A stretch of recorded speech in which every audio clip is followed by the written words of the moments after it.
We're back. 3 weeks later, we're back. I don't even know who this person sitting with me is, though, because she's like she's done a redo. Some could call it midlife crisis. Some could call it no weddings anymore. Yeah, well, biggest stressor of my life is over. Whatever will. I think we should jump right into that, though, because that to me is. Well, it's funny because I wasn't even going to mention it because part of me was like, who cares? You know, like.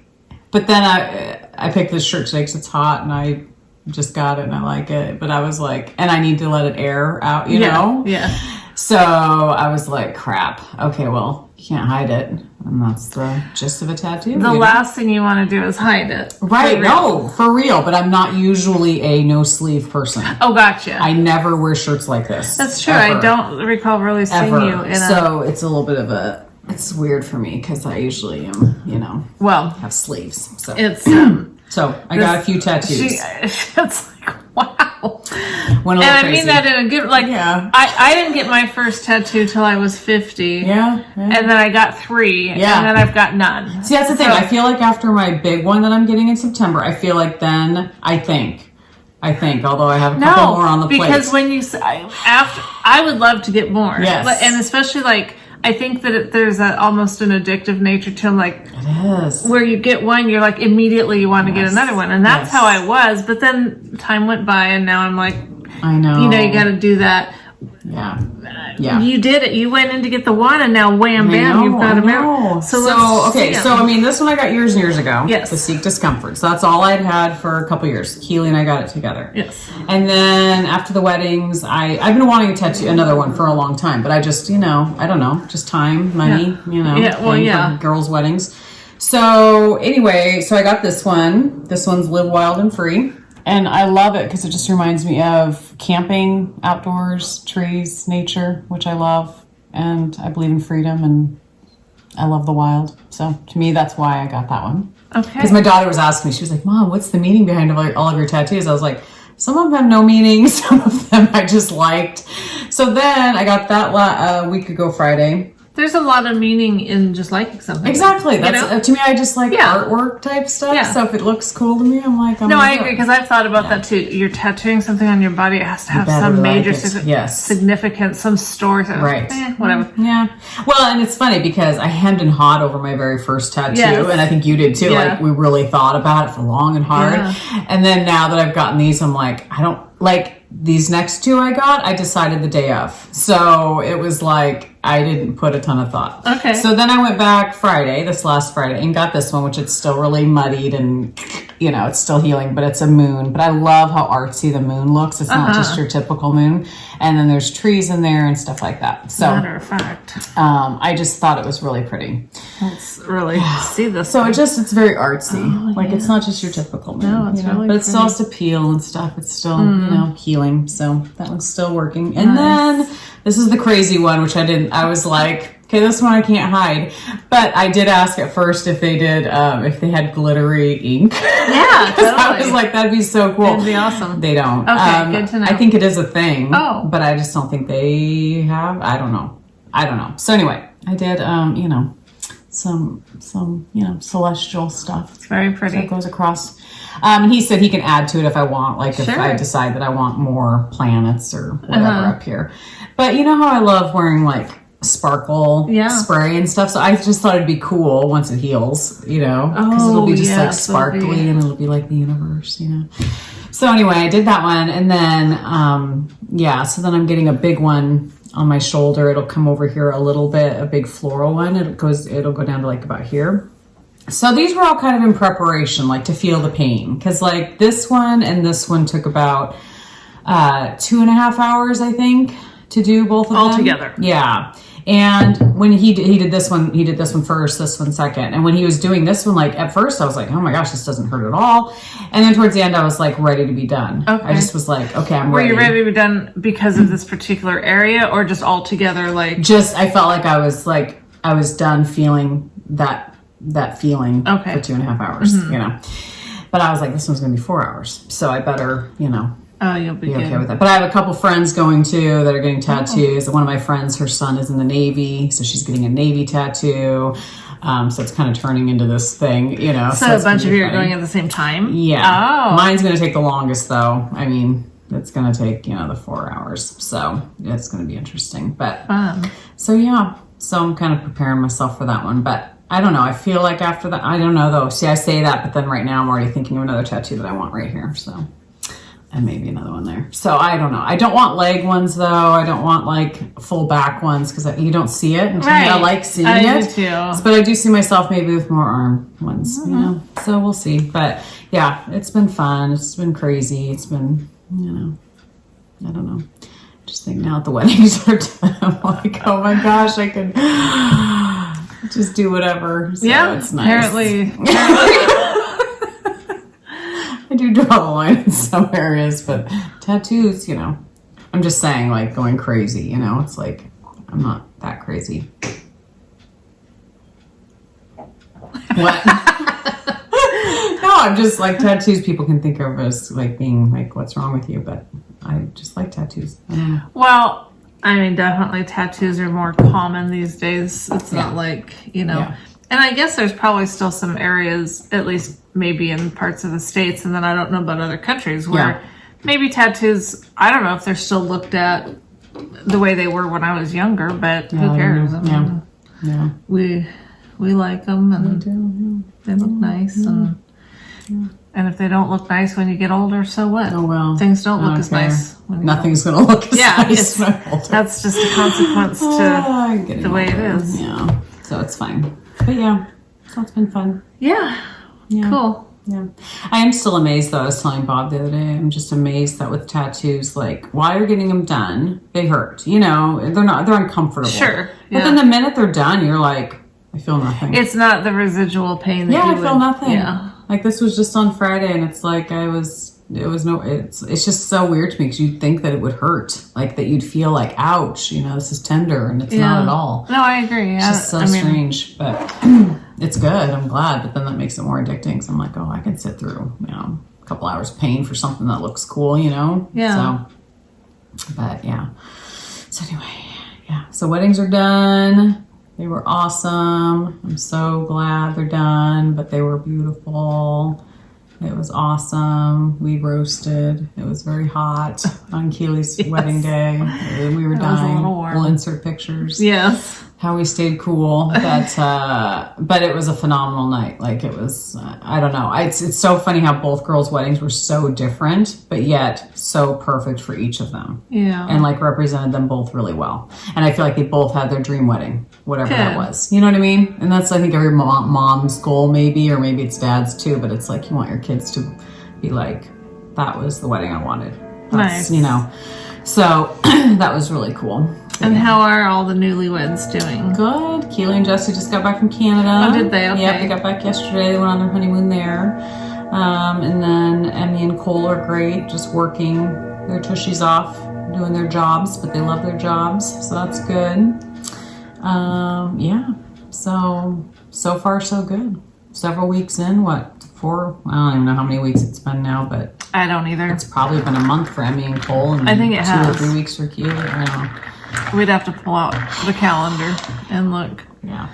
I don't even know what today's date is. Yeah. So. Yeah. But no, it feels good we actually went through the house and like, because we had so many wedding decorations and so many like lights and wreaths and oh my gosh, just everything, you know? And it just felt good to purge. I gave most of it away to one of our wedding coordinators. I said, you can have all this stuff. And then I dispersed the wreaths to different people that wanted a wreath, you know. It was like, here, take one, you know, and it just felt so good. And then we went through Emmy's closet because she has a walk-in closet in her house, and it was stuffed with stuff. Like just wedding random, stuff? no, just random, like shoes, you know, extra clothes, like.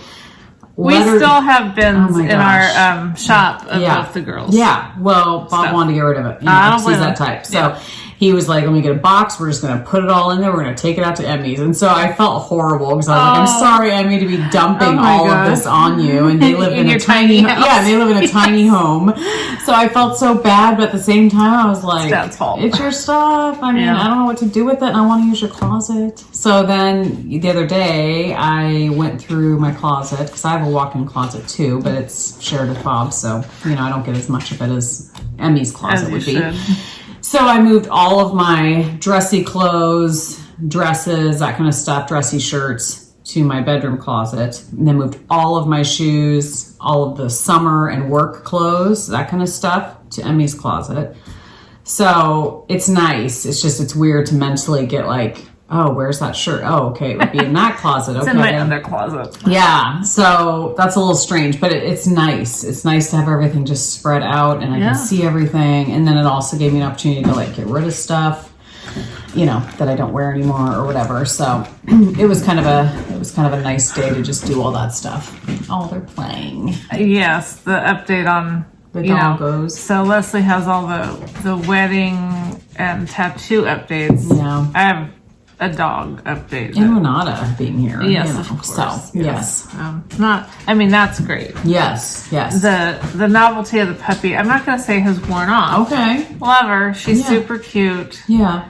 Reality has set in. It set in by like day 2. Really? See, I've been bugging Bob about getting a dog. Okay.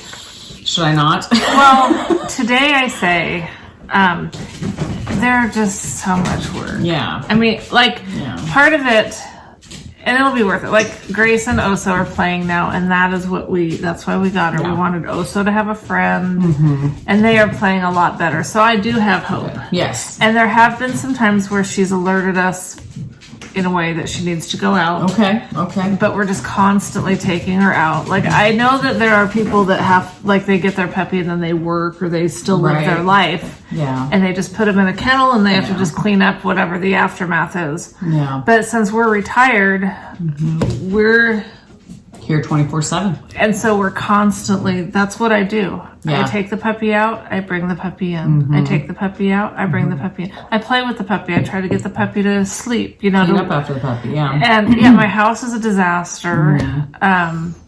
You know, just, it's just, it's. You have a baby. I have a baby. Yeah.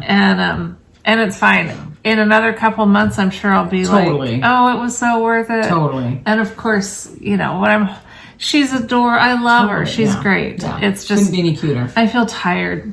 I just feel tired. You're too old for this. Yes, that's exactly how I feel. I keep saying that too, because like Bob was like, does not want a dog. But then a friend of mine the other day, she was like, I told her, I said, yeah, Bob just does not want a dog. And she was like, is that okay for a husband to actually say, like, you can never have a dog again? Like, she goes, that's really, like, kind of... Yeah, that's like, that's determining your... Because I was like, I can't envision the rest of my life with no other animal in my life. Like, I just can't picture that.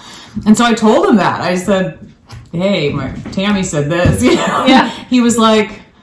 No, I mean, if you really want one, he goes, I'm not 100% opposed. He goes, the thing is, the girls have just left the nest. Now we have freedom. We actually, you know. And it's if you're going to use that freedom. Yeah. Then yes. And how much you value the ability to just go. Yeah. The reality is for us, with all the other animals and crap that we have, plus we're not really out a lot. But I do miss being able to, like, go out to dinner. Right. Or... on a whim. Yeah. Just at all. Yeah. I mean, because we don't leave her yet at all. Right. That's tough. It is. And that's kind of a personal choice, I suppose, because, like, she sleeps in bed with us, just like Oso. Yeah.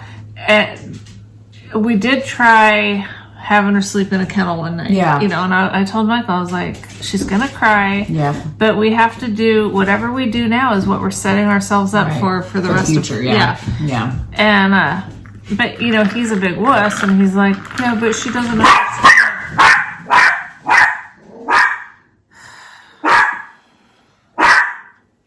What's that for? I don't know. Also, stop it. Amazon delivery person? Maybe. It's okay. Yeah. It's all right. Anyway, so I'm like, she will stop eventually. Yeah.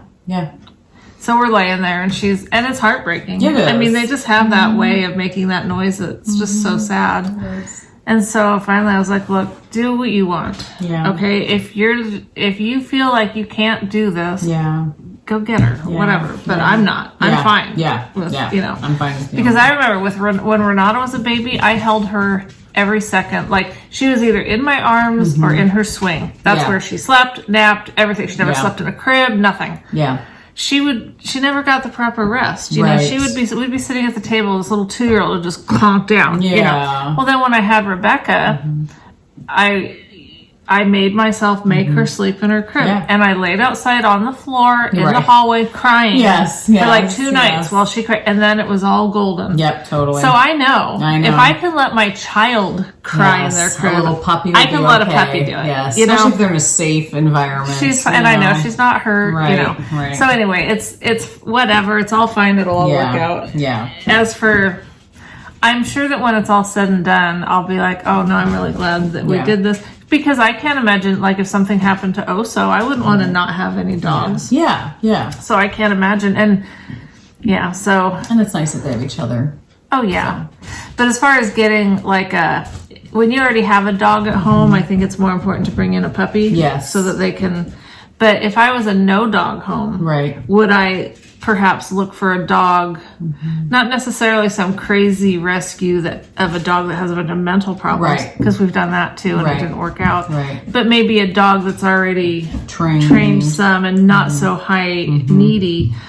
I would be open to that, but you really can't bring that in if you already have a high-strung Chihuahua that's not going to get along with anyone. So, you know, I would definitely, I can't imagine not having a dog. I know, but then with both of us working full-time too, that's the other thing where I'm like, I wouldn't be there to train it. Like, it would have to be in a kennel all day, and that makes me sad. It makes me sad too. What kind of life is that for a dog? I do think about that. Like, it makes, you know, it's something that you have to consider, and I can't tell other people what they should or shouldn't do. Because when we got I Sophie, would feel bad. Yeah, because when we got Sophie, like, I was homeschooling, like, I was home all the time, so it was no problem. And I think we got her like in the spring right before school got out or something, so it was like perfect for training a dog for the whole summer, you know. But now it's like, I could check on it on a lunch break, come home real quick, but I don't know. So I get where he's coming from. So it's like, I'm not fully like, oh my gosh, you won't let me get a dog. You know, I'm kind of like, I get what you're saying. I hear you. And you're probably right.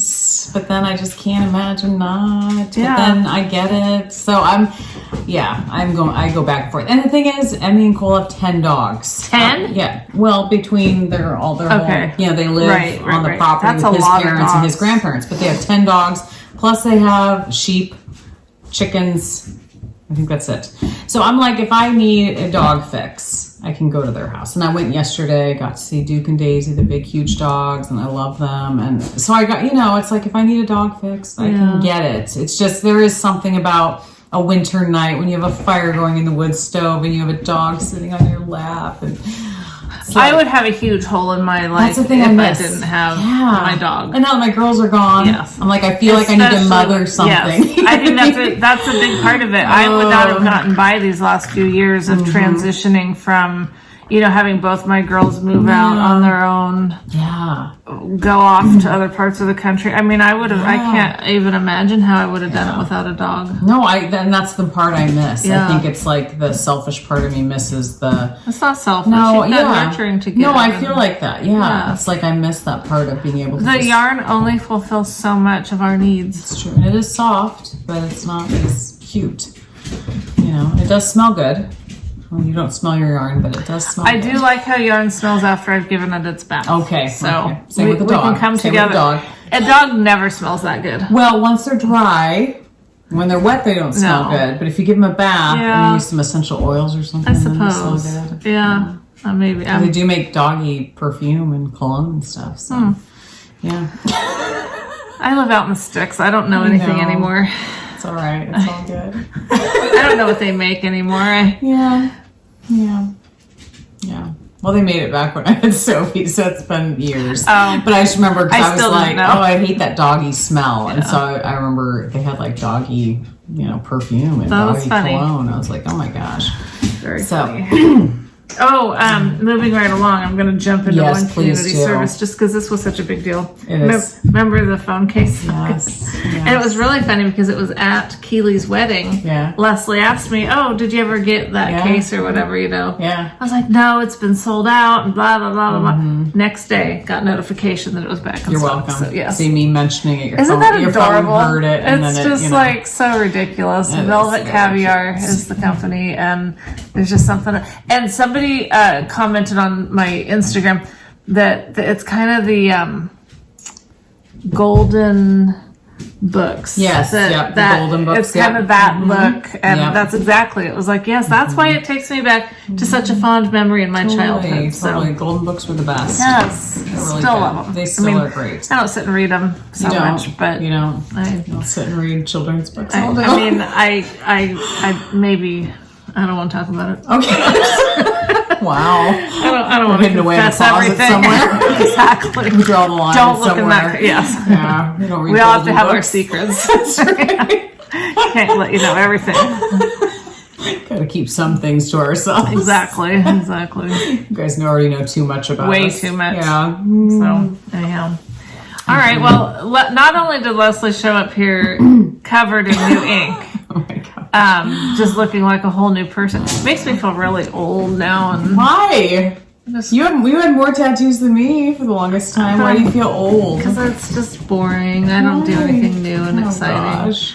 But whatever. Oh, you're good. She showed up with all these bags. Well, that's because no, but the reason I did that was because I literally had nothing to show. So I was like, I'm going to bring projects that I started ages ago that I've not touched, and then we can kind of go through them, and I can kind of decide: am I going to rip this out, or am I going to finish it? Party? Because when you don't look at something for months, your views change, your tastes change, and so I glanced at them, but I really didn't explore them much, and I didn't decide yet. So I figured we'll get on here. Oh my gosh, we are how far into this, and we haven't even shown anything. Yes. We haven't addressed what happened with your whole shawl. I know everyone's dying to know. Yes, I know. People kept asking, and I was like, you just have to wait for the podcast. So, and I feel so stupid because I did not take pictures of the finished object. I didn't finish full. Okay, so the story is I finished the Bennett Sisters shawl, and I did not, there were supposed to be tassels added to it, and I made one tassel. I didn't attach it, and then the more I thought about it, I was like, this is the shawl that's going to go to the grandmother. And I was like, it's just too fussy. Tassels are fussy for a how she's probably not going to know how to wear this, let alone with tassels hanging off. And then if she needs to ever wash it, how do you wash it with tassels? She's older, so I just left the tassels off, which made the shawl very simple, which I think that's what I struggled with the most with this whole process was I feel like when I knit somebody something, it has to be amazing. It has to be like a Stephen West, shawlography or something for people to actually really appreciate the work that went into it. You know what I mean? Because to me, that looks like, wow, that is technical, that is detailed, that took you some talent. You know what I mean? Whereas the Bennett Sisters shawl, I felt like it looks like a very simple, shawl that anyone can make. Aww. But it turned out fine. It was pretty. It was soft. I did mohair, with it, which is really what I called wish we for. could see it.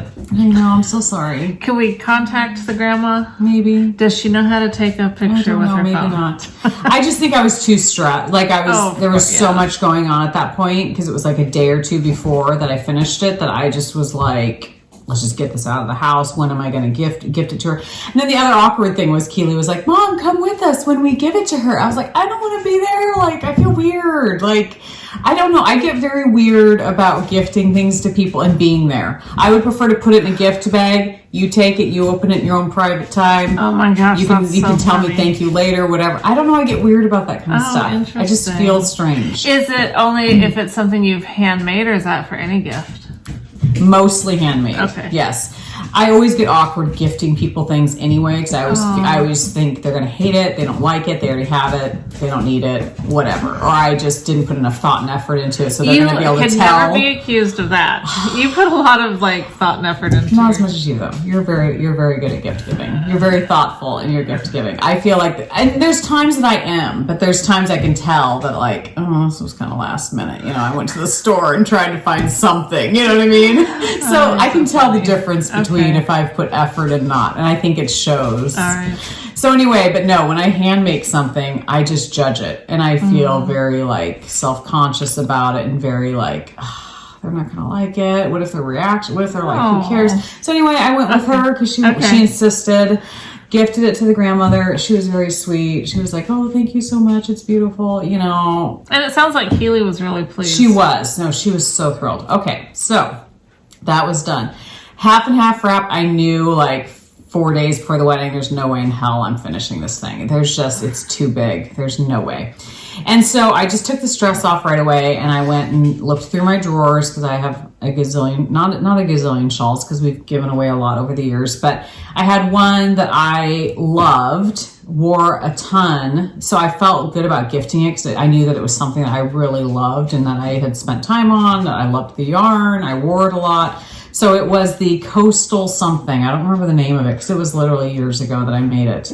But it had navy blue and oranges in it. So anyway, that's all I can say because I don't remember the name. But I don't even think I put it on Instagram when I finished it because it was like several years ago. But it was a shawl that I wore a lot, like every season probably, because it matched well with jeans because it had navy blue in it, you know. And so I washed it, you know, of course, and blocked it out and stuff like that, and gifted that to Jesse's mom. And she sent me a sweet picture of her wearing it. In fact, good. If I can find it, I could show you at least that, because then at least you could see. We would like to see that. At least you could see that.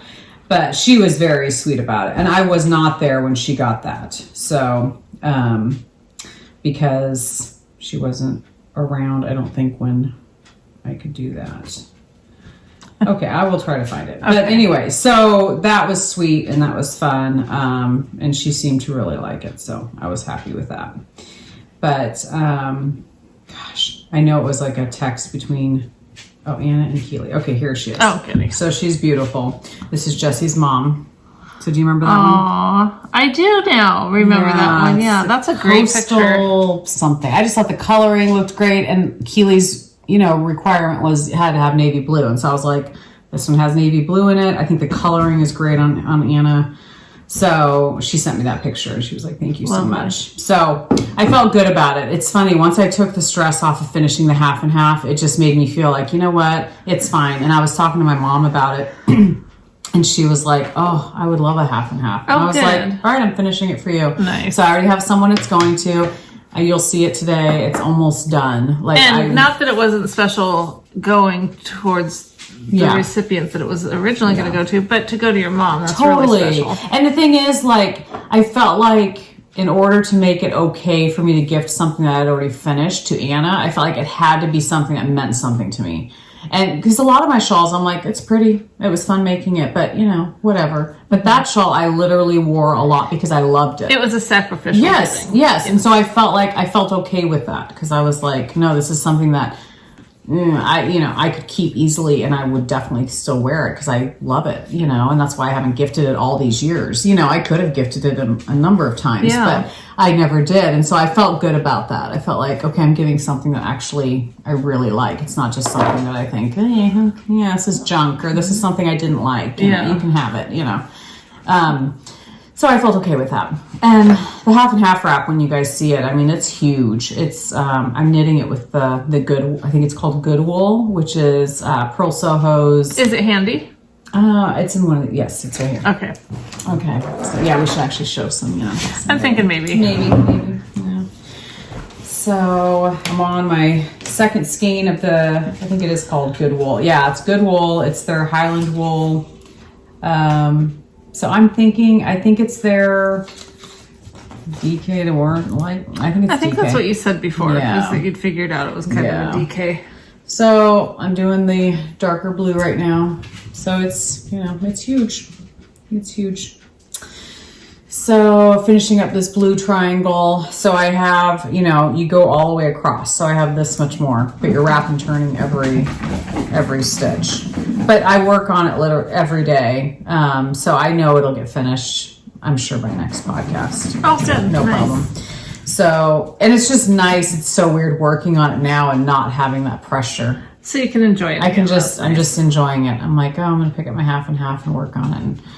And the Good Wool, it's soft too. It doesn't have the linen in it like the linen quill, but it's squishy, and I think it's going to be even bigger. I mean, it's got to be bigger, right? Because it's a bigger. I would think it's bigger. Yeah, it's bigger gauge or bigger Because you did the same number of stitches. Yeah, same number of stitches, same needle size, I think, as the half and half calls for, but bigger weight of yarn. So, but yeah, so it'll be nice. It'll go to my mom. She'll love it and she'll appreciate it. And she'll wear it like crazy and snuggle up in it. I mean, it's literally going to be like a blanket. So, well, I'm glad that your mom gets to have it. I am too. She will love it. So it'll be good. But yeah, so, and I bought more yarn for, more half and half. I love hearing all of you guys that have said that you're doing half and half. I still haven't done one, so. And this is the Bennett shawl, in case you guys forgot. But this is what it looked like. Mine definitely looked different because I used that blue from Bad Sheep yarn? I think so. Bad Sheep yarn, and then I used a darker blue mohair. So it was interesting because this looks more like one color, uniform. Was that the one you were using with also the Barnyard Knits, that one that had the white and the blue, and then was it Barnyard Knits? Maybe it wasn't Bad Sheep. Was that Barnyard Knits? Well, the Barnyard Knits was like a white with specks of blue in it. Yes. But then you'd also been using the Bad Sheep. I think that was for a different shawl that I was going to do for the wedding and ended up not doing. So yeah. So I should check on that because it's one of those. I don't remember now. Now I'm having like a brain fart trying to remember. Because yeah, this one I had started with. I think that might have been. And there was another one. This is the one I used. Yes, that was the Barnyard. This is Barnyard. I'm pretty sure that's Barnyard. Okay. Yeah. And then this is the first frost or first snow or something. Yeah, and that's the mohair I held with it. So, so it definitely looks different than this picture because I feel like one side is more. You use only this on one side, and on the other side you use both of these. So pretty. But it turned out pretty, and it was very soft, and I felt like it was a manageable size for somebody that's a little bit older. Like it's not overwhelmingly huge, but it was not tiny. I felt like it was a decent size. Would I knit it for myself in that size? No, I'd want it bigger, but I think for the average person it was fine. So yes. Well, are you enjoying the whole idea of knitting again more now that you have that freedom to do whatever? No, totally. I feel like my whole world is like opened up to where oh my gosh, I can choose what I want to do and what I want to knit. And that's why I'm excited to kind of go through these bags and kind of decide like, do I like it? If I don't, I'm going to rip it out and I'm going to do something else. I'm going to pick something I really want to do. I agree with that idea. Do it. So... And with fall right around the corner, I feel like sweaters. It's like I can't wait to knit some more. So anxious for fall. Yes, me too. Seriously. Me too. I've been ordering fall clothes like crazy on Amazon and other places. I just got 2 flannels in the mail yesterday. You're definitely ready for fall. I'm ready for fall. Mm-hmm. Well, I had started a pair of socks using mustache yarn. A very Hobbit Christmas. Oh, fun. Yeah. I mean, I loved it. Every time I saw it online, I liked it. So I'll insert a picture. I started them. I had them going. It doesn't matter. Had it going. And then I just all of a sudden was like, this is very blah. Really? Don't like it. Okay.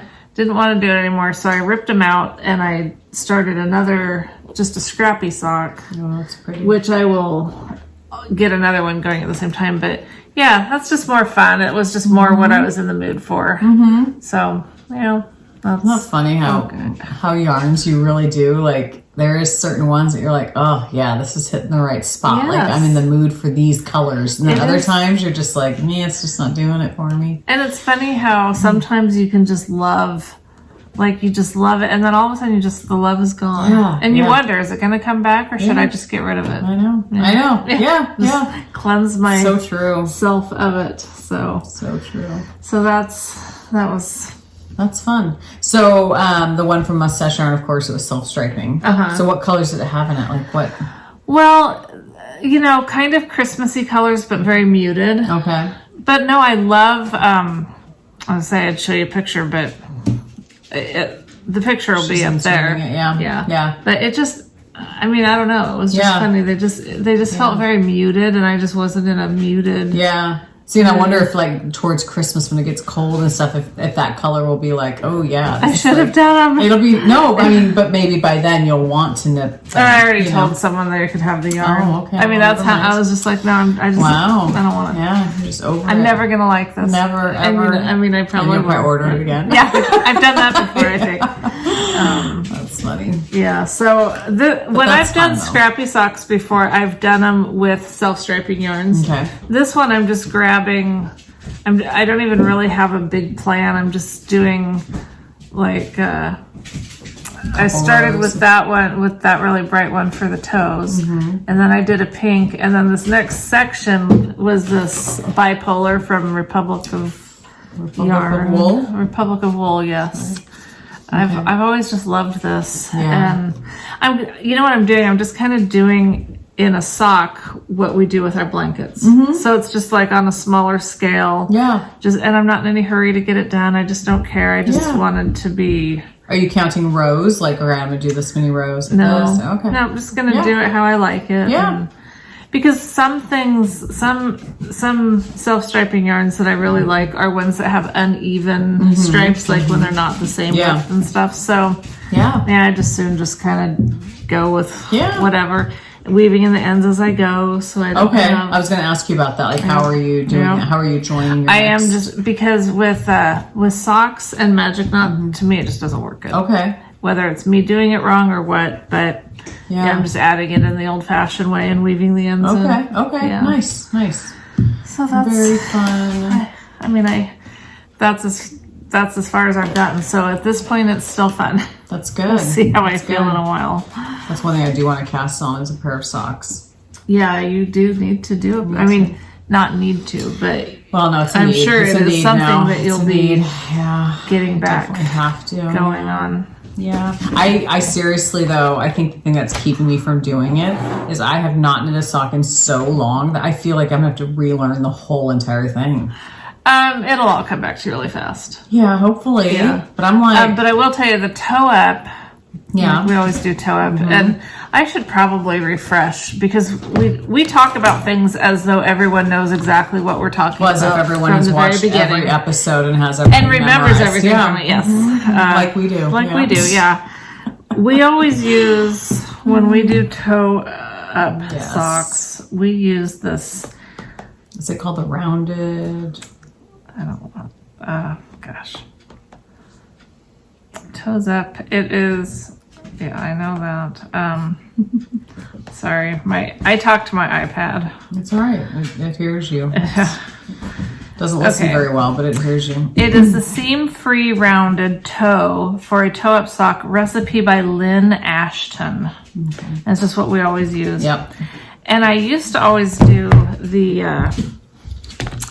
the cast on where you do all this stuff. Well, now I use the one where you take your two needles and just wrap it around. Just wrap it. Yeah. And the tutorial that I watched for that made it the simplest to remember was from Amy Dandelion and Dogwood. But what's her YouTube thing called? Oh my gosh. I have it saved. I can link it. Again, I'm sure I've linked it in the past. But since we're talking about all this, I'll try to remember. I will link that toe and the cast on, because it is the easiest cast on for toe up like ever. You just wrap the yarn around both needles, turn it, and then knit across the first needle, knit across the next one, and you're done. You're done. On. It's so easy. It's true. But I had forgotten all about it, and so a couple socks ago, like whatever, I started trying to do that other one, and then I was like, wait a minute, I kind of remember something about this thing where you just wrap it. Yeah. And fortunately, I had saved the tutorial in my liked videos on YouTube. Yeah. So you're able to find it right away. I could find it because I'll tell you, send it to me, because I remember that one, but I would need to just know. But I feel like that would probably be the easiest way for me to get back into it. I think so. Yeah. And so much of that seems like it's muscle memory. Once you start doing it, it's like, I don't really know what I'm doing, but I'm doing it because that's what I do. Yeah. And your hands know what to do. Your hands just know what to do. It's true. It's true. That's awesome. Well, cool. Okay, so I'm just going to start with Well, how about that big old bag that's right in front of us? This one here? Sure. Okay. Yeah, let's just see what's in there. So this is, some of our favorite bags. Oh, Bags by Awesome Granny. Bags by Awesome Granny. And that one's just it's so huge, but it's fitting a ton of stuff. It's got to have a lot in there. It has a ton. And see, it's funny because I can't remember when it was that I did this. Slipper, honey. Oh boy. But I don't know if it was back when I was starting to plan the help with the girls' weddings or what, but I put all of my knitting bags with projects in them in the back bedroom. So I didn't even look at them. They've been buried. So they've been like buried there for months. Great. So I think I did that just so that I wouldn't visually be like stressed out by stuff. Okay, so this first one is the Hello from My Colors crop. Oh, yeah. Yeah, so I'd ordered a ton of yarn from Knit Picks, various colors. Nice, sweetie. So lots of crazy colors. All right, first we'll start with XOXO. There's XOXO. So I think that's all the colors. Yeah. So crazy colors. And I have started this one, but it's just a baby. It's literally this. That's it. Oh, that's it. Just a baby. This is what I had started. But you've got great colors. The colors are fun. They're crazy, summery. I don't know if I would make it super short sleeved and how cropped I would do it.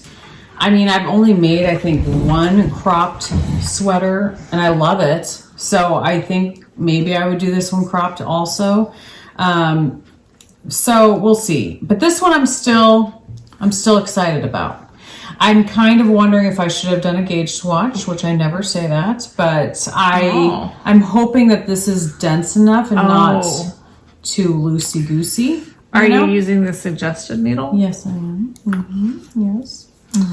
And, you know, the yarn weight is correct. So I'm just debating, like, is that going to be okay? I mean, of course, I'd probably wear a top under it anyway. Right. Because it's cropped. It's cropped. So I wouldn't not do that. So it might be good that it's a little not too dense. Because if you're going to have something under it, if it was too dense, it might feel too... and to me, it looks like a summer top. So it's like you don't want it to be super warm. Right. You know, but... My stomach just growled. No, that was the dog. No, that was my stomach. I know. I felt it. I was you were blaming it on the dog? Because we blame everything on it. If it stinks, it was the dog. Well, of course. Yeah. So I don't know. Part of me is like, oh, should I go down a needle size and just see what I think of the fabric? I don't know. I don't know. So that's the only thing that I'm kind of on the fence on. But then part of me is like, Leslie, you've already started. Just keep going. Just go. Yeah.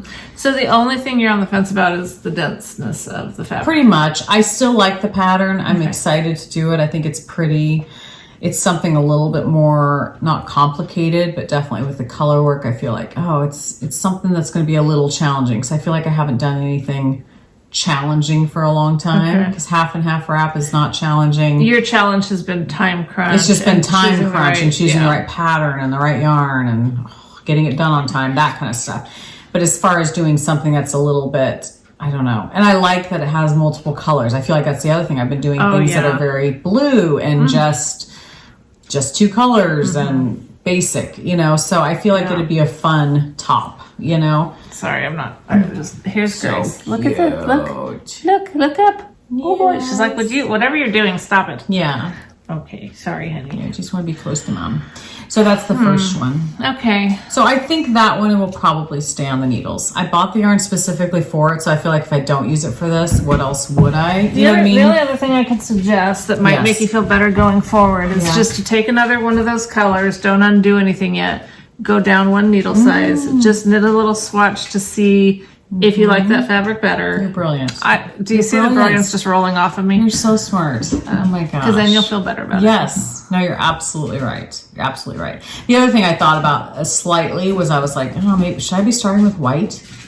Or should I be starting with a more fun color? Well, what do you want? Isn't the white going to be like in... It looks like it's just a tiny bit anyway. Yeah. It's not like much before I get into... Because I tried picking colors. I couldn't pick the exact colors. They used... they did use Knit Picks palette, but they used Brooklyn Tweed. Yeah, so I've got the Knit Picks palette, so I do have that. I don't know. Maybe they are giving you a choice. Anyway, so I tried picking colors that were very similar to theirs. Like I picked a yellow, I picked a white, I picked a blue, an orange, and then this I picked a pink instead of that's kind of a raspberry pink, I guess. But so I tried picking colors that were pretty similar to theirs. Yeah, so it works. And I love this pink. I know you already showed it, but you know, just for color reference. So I think it'll be fun. I just think it'll be a fun project, and it's such a freeing feeling to not feel like I have to get it done. Like I feel like I can just. It's going to go back to being a fun hobby versus Yes. No, it's true. It's so weird how when a hobby becomes a job, it's not as fun. And not that that was a job, but it's like it did feel like it was a time crunch pressure. You know? And it had certain requirements, and you didn't feel the freedom to work on other things. And I wanted it to be perfect in every way. Yeah. I feel like when I'm knitting for myself, I don't put those kinds of things on myself. Yeah. I'm like, oh, I dropped a little stitch there. No, okay, I'll pick it up. And I don't know. I don't put that much pressure on myself to make it perfect. Good. Yes. Because that would make it not very fun. Exactly. But some people are that way, though. I mean, they want things to be, you know, they will fix anything that goes wrong with something. And for me, it's like I evaluate. Am I going to be able to tell? Right. You know, does it really matter in the long scheme of things? So that one's staying on the needles. Good. Mm-hmm. All right. We've got one for the keep it column if you're keeping score. Yes. Let's keep track. Well, I started another. It's such a cute little pouch. I know. You know what? Did you just get that one? I did. It's super cute. Someone, and I think it was probably you, gave me the original one that I had by this Dana Herbert. Cute. I don't remember which one it was, but I had it, and I was like, oh, not my slipper, honey. No. Oh boy. I got to looking. She's from Portland, Oregon.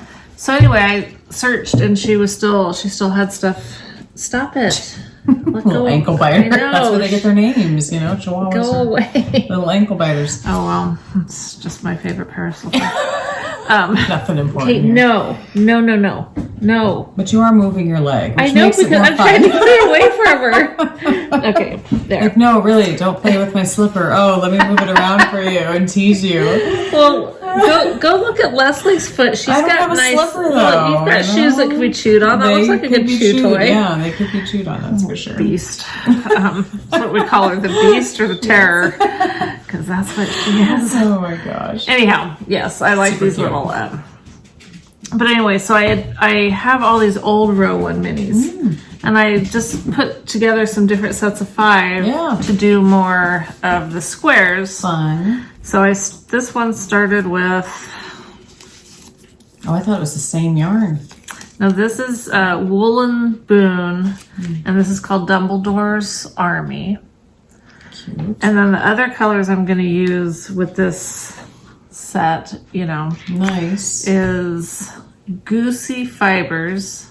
And I don't know, I didn't check to see if these people still are dyeing yarn. Well, how antique are these? Like, I have no idea. From years ago or from like 6 months ago? I don't remember.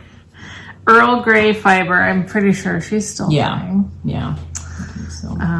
I love that. Mum's the word. This is Old Soul Fiber Co. And another Goosey Fiber. Anyhow. Awesome. So I just, because those are fun to have, it's kind of like a pair of socks. You just kind of want to have one going. And so I just started that yesterday. So will that be a blanket like you're going to do? Well, you know how I'm doing the row 1 minis? I'm doing those granny squares. I started, like I did a couple months with all 10 colors and they were huge. And then I decided to just do just 5 at a time. Okay. Yes. Nice. Yeah. So what will you do with the ones that you already did? I'm going to still kind of mix them in. Okay. Like when I get enough, I'll just kind of mix them in all together and make it happen. Awesome. Yeah, cool. I didn't bring out any of the other ones. Are you by the door for a reason? No. Oh boy. Where's Michael when you need him? You know? Right. He's supposed to be the dog guy. I know, and I hate to. I'm gonna go let her out. It's okay. Let her out. I'll talk about my next. Yeah, project. I don't want a little pea spot. That's all right. I've had enough pea spots in my life for now. Yes. All right. So my next project that has been on the needles forever is the Felix Pullover by Savory Knitting. So it's this one. How'd you get out there? Which is pretty on the shoulders. It's hard to tell in this picture, but there is some little details on the shoulders, which is pretty. None of the pictures really show it very well, especially in this color. It's kind of a deep mustard. But this is the one that I was using the Plotelope all my random, what are they called? What's Plotelope called? They're called like plates of fiber. And it's mixed with mohair. So it's Plotelope mixed with mohair, which is that, yeah, these are the plates. So they come like this, and they're pretty much just roving, and they break very, very easily. But you can just spit splice them back together. So that's the beauty of it. So when you're knitting with it, you don't want to tug a ton when you're knitting, but it goes back together very, very easily. And once it's knit up, it's very strong. You don't have to worry about stuff breaking. So it goes together well. So this is the one that I was kind of hemming and hawing, but part of me's like, nope, you're going to finish it, Leslie, even though it looks kind of hideous is what I think. You guys can tell me what you really think, because I won't be hurt. But I don't know. I don't know what it is about it. I've just been randomly using Plotelope that I have left over, which is, it's an Icelandic wool. And I absolutely love it. I've knit other sweaters with it. That's why I have so much, you know, of this left over, because it's from other things that I've knit. So I love Plotelope. I don't mind knitting with it. I think my thing with this one is I just don't maybe love the colors together. I don't know if maybe I should have picked just like 2 colors and stuck with only 2. Oh, that's looking so pretty. See, you think that? I'm like sitting here going, everybody tell me, is it ugly as sin? Honestly, if you don't like it, then there's no point. Well, no, that's the thing. I love Plotelope. I've knit other sweaters with it, so it's like I love it. I just don't know. The thing is, a sweater is a sweater. So when I'm done with it, I will wear it just because it's a sweater and I made it. Yeah. It's really pretty. Okay. But what don't you like about it? I just wish maybe I would have picked only 2 colors. Oh, no. Instead of like all these random. It's not that random. You've got a set number of colors and you've got kind of a theme going with it. But I'm not like going, like I'm not being systematic with like 10 rows of blue, 10 rows of... That's good, because that would look weird. Okay. Okay. And I'm just randomly adding in the black here and there. I think it's really cute. Wherever. Okay, that's good. Sorry, she's way out there. I'm going to have to be there because... That's all right. With the birds. Yes, you don't want the birds to come take her away. No. So this is the design on the shoulder, which even on this Plotelope, it kind of gets lost because it's so subtle that you don't see it much. But it does add a tiny bit of detail, because other than that, it's just your basic sweater. There's nothing too fancy about it. But that just gives it a little bit of something. So, and the nice thing with Plotelope too is it is a lightweight. It's not super, but yet warm at the same time. So it's lightweight, but it is very warm. You can tell that, you know, people in Iceland probably make sweaters out of this, and it's super, super warm, but not heavy. So, which is nice about it. I like the gauge fine. I'll probably still have to wear some kind of a cami under it, because it is pretty see-through. But I feel like I'm to the point with this sweater too that I'm literally just knitting. There's no other design to it. I don't think there's waist shaping, which I usually don't do waist shaping anyway. I usually just knit straight. And then I just have the sleeves to do. So I feel like I have to finish it, you know? I'm past the part that's like difficult, you know, which isn't difficult, but I'm past that point, so I feel like I have to finish it. So I think I'm going to save it. Okay. Because you can always rip it out later. Well, the thing is, I don't know if I could. Because because Plotelope mixed with mohair. Oh, no. I'm like, it's two yarns that are so difficult to undo that I don't think it's possible. Yeah, you're committed. Without going crazy. And I don't want to waste all that yarn, because I do love Plotelope, so it's like I don't want to I really think that once you're done and you have it on, you're going to be happy with it. I think so too. Yeah. I think so too. And like I said, it's a very warm but lightweight sweater, so I feel like you're gonna finish it. Good. So those 2 are still saved. Okay, excellent. I think I just talked myself into saving it, because I was kind of like, but the thought of ripping out that stuff, that combo, it probably wouldn't happen. I'd probably end up throwing away so much yarn, and then you'd feel really bad, and I'd feel so guilty, or at least kind of bad. I'd feel horrible. Yeah. So. Oh, I tried a new hook. Ooh. This is the Clover Soft Touch, I think. I got it at Joann's yesterday. We went to town. Whoa. I know. Since Renada's been here, she's gotten you out of the house. I've gone like every day almost. It's so funny. We go do something, and then we get home. Well, what are we doing tomorrow? Like, okay, usually we're home a little bit longer before we start thinking about what adventure we're taking next. Yes. So, I mean, you can't do that to your kid. You can't have them come home and then never leave the house. But it's just kind of funny. I felt that way yesterday because Emmeline had gotten off her shift after working 12 hours, graveyard. You know, she came right over to my house and she was like, Mom, I'd like to go to the Saturday market and I want to go to Costco. And I was like, no problem. I'd slept the whole night, you know, mostly peacefully. So I should be fine. Well, we go to the Saturday market. We're there for like, I don't know how long, but quite a while. Like longer than I would normally be there. Okay. Usually Bob and I just buzz through, or I'll go by myself. I buzz through, get produce or whatever, and I'm done. But Emmy was like, oh, let's look here. Oh, let's buy this. Oh, I need honey. I need jewelry. And I bought a ton of stuff too. And it was like, so we had fun. Okay. And then we leave and then we go home, drop our stuff off. And then she's like, all right, let's go to Costco. Well, Costco on a Saturday is a zoo.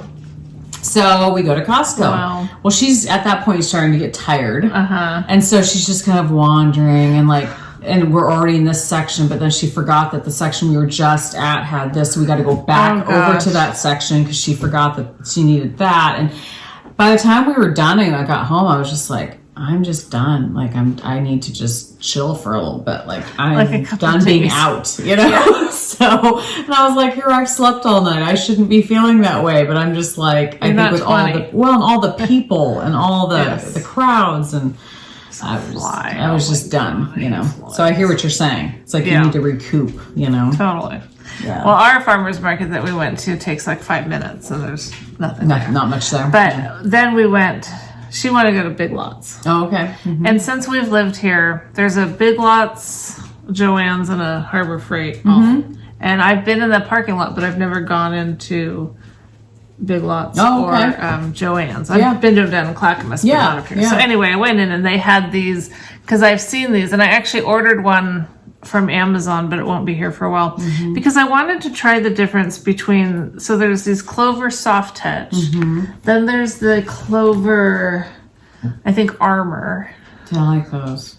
I do too. Those are the ones I like. I like that. I think those are the ones I use. I think those are the ones I like. Yeah. I just like them. I don't know. I like how. Well, what I hate that there's a fly in here. I like. One thing that I like are these, like how that part's kind of flat there. But I like, and we've talked about this before, the length of these ones, they just fit perfect in my hand. And these fit perfectly too, but this is just a harder plastic, whereas that's more rubbery. And then another thing I've been wanting to compare are the tips. Yeah. Because some of the things that I do, I want to be able to get in better, you know? Just like with knitting needles. Yep. But trying to do, now these are two different, so this is a 3.25, this is a 3.5.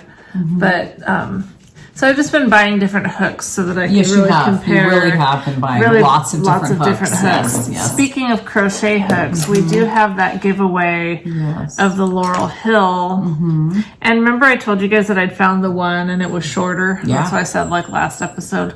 It's not. I don't know what I was thinking. They're all the same. I mean, it might be a tad, but it's really not. Not much of a difference to where you can tell. No. And I contacted them and asked them if they could make them just a little, like, not like here, change just your whole business plan, but here's a thought. Okay. Yeah, redesign your whole If you can, because there are places that do make them different lengths. I mean, to me, it's a piece of wood, make it a little shorter. Right, exactly. But, you know, that's what I know about making crochet hooks. It's out of wood.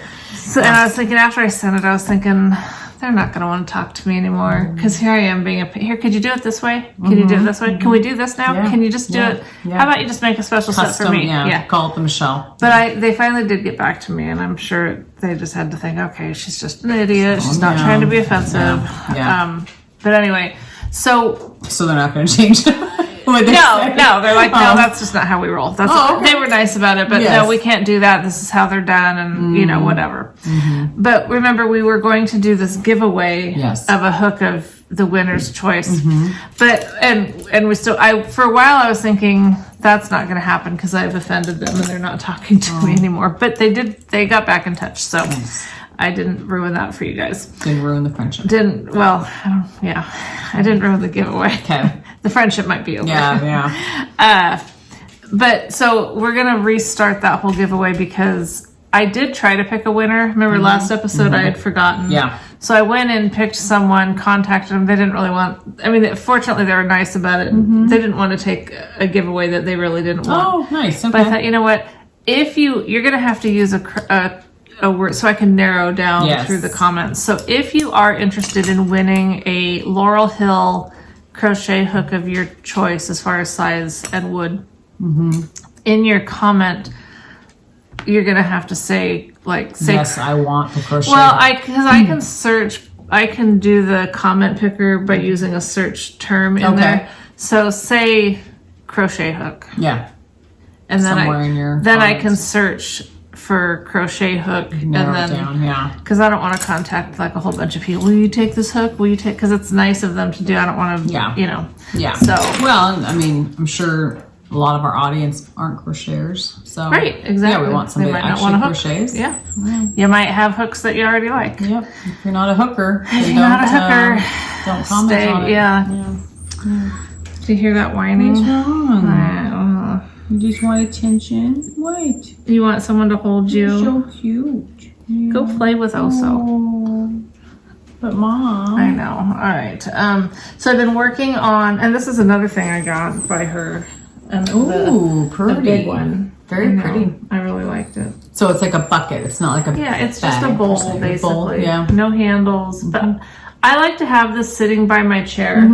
Not necessarily I'm not necessarily using it for this, but when I'm doing something at my chair and I have to get up and go do something else, it's nice to have somewhere to put it versus just, especially with her now. Yes. It's like I can't just set it on top of my that wood thing that I have all those bags in. Yeah. Because who knows what's going to happen. No, it's true. So, see, my stuff's just everywhere. It's like you don't have on a the little couch. monster. I got a blanket on the couch.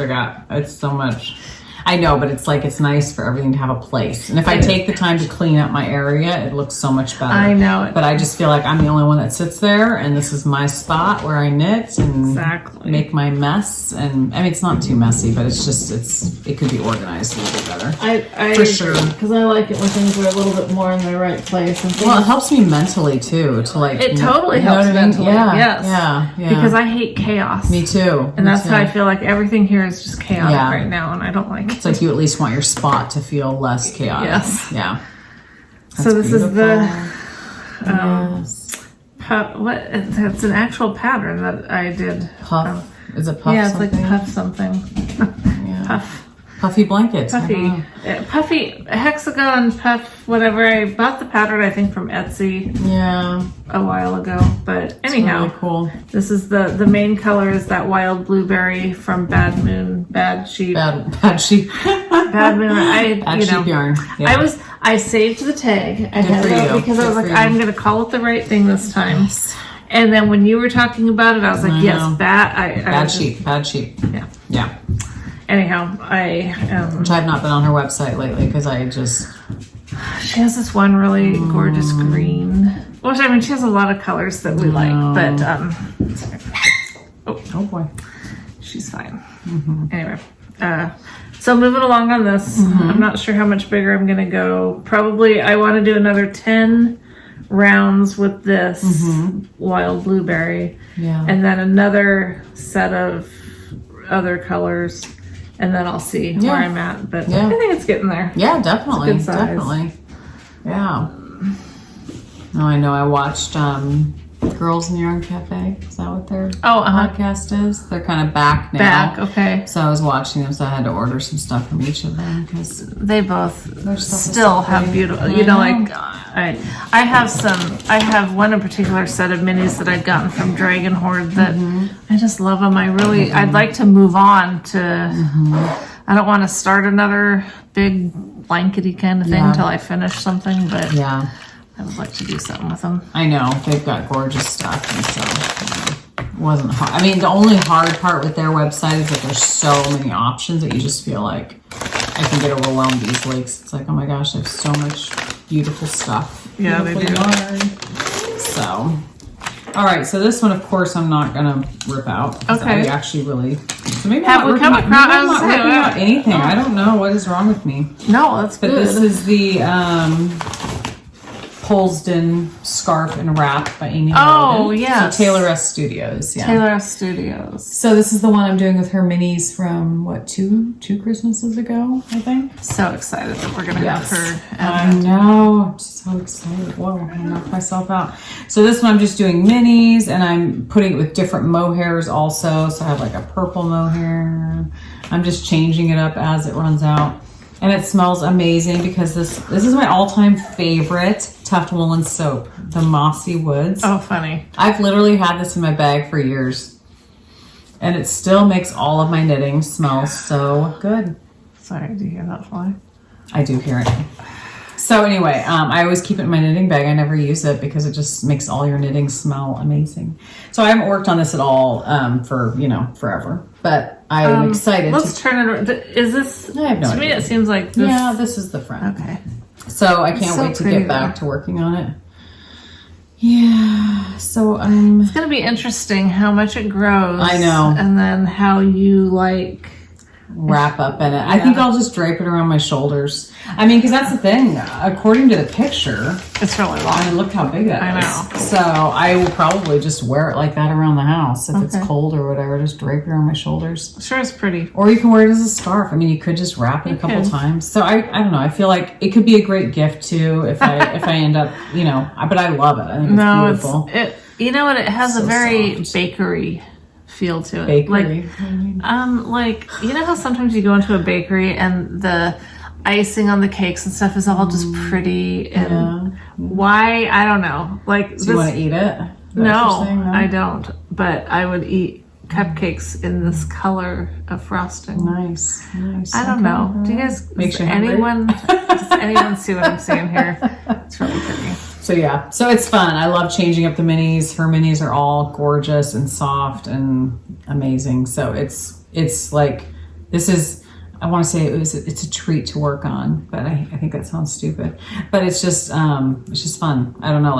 It's relaxing. It's not hard. It's going to be so fun if you just grab any number of these and just work on them a little bit and be like, oh yeah. I can put it down. Yeah. I don't have to dedicate, once I finish that half and half wrap, not that I feel pressured to finish it, because I don't. I just feel like it's so close that I want to just power through and get it done. But I feel like, once that's done, I feel like, the freedom to just pick up something for 5 minutes will feel so nice. Yeah. And just be able to put it down and not be like, oh my gosh, I have to finish it.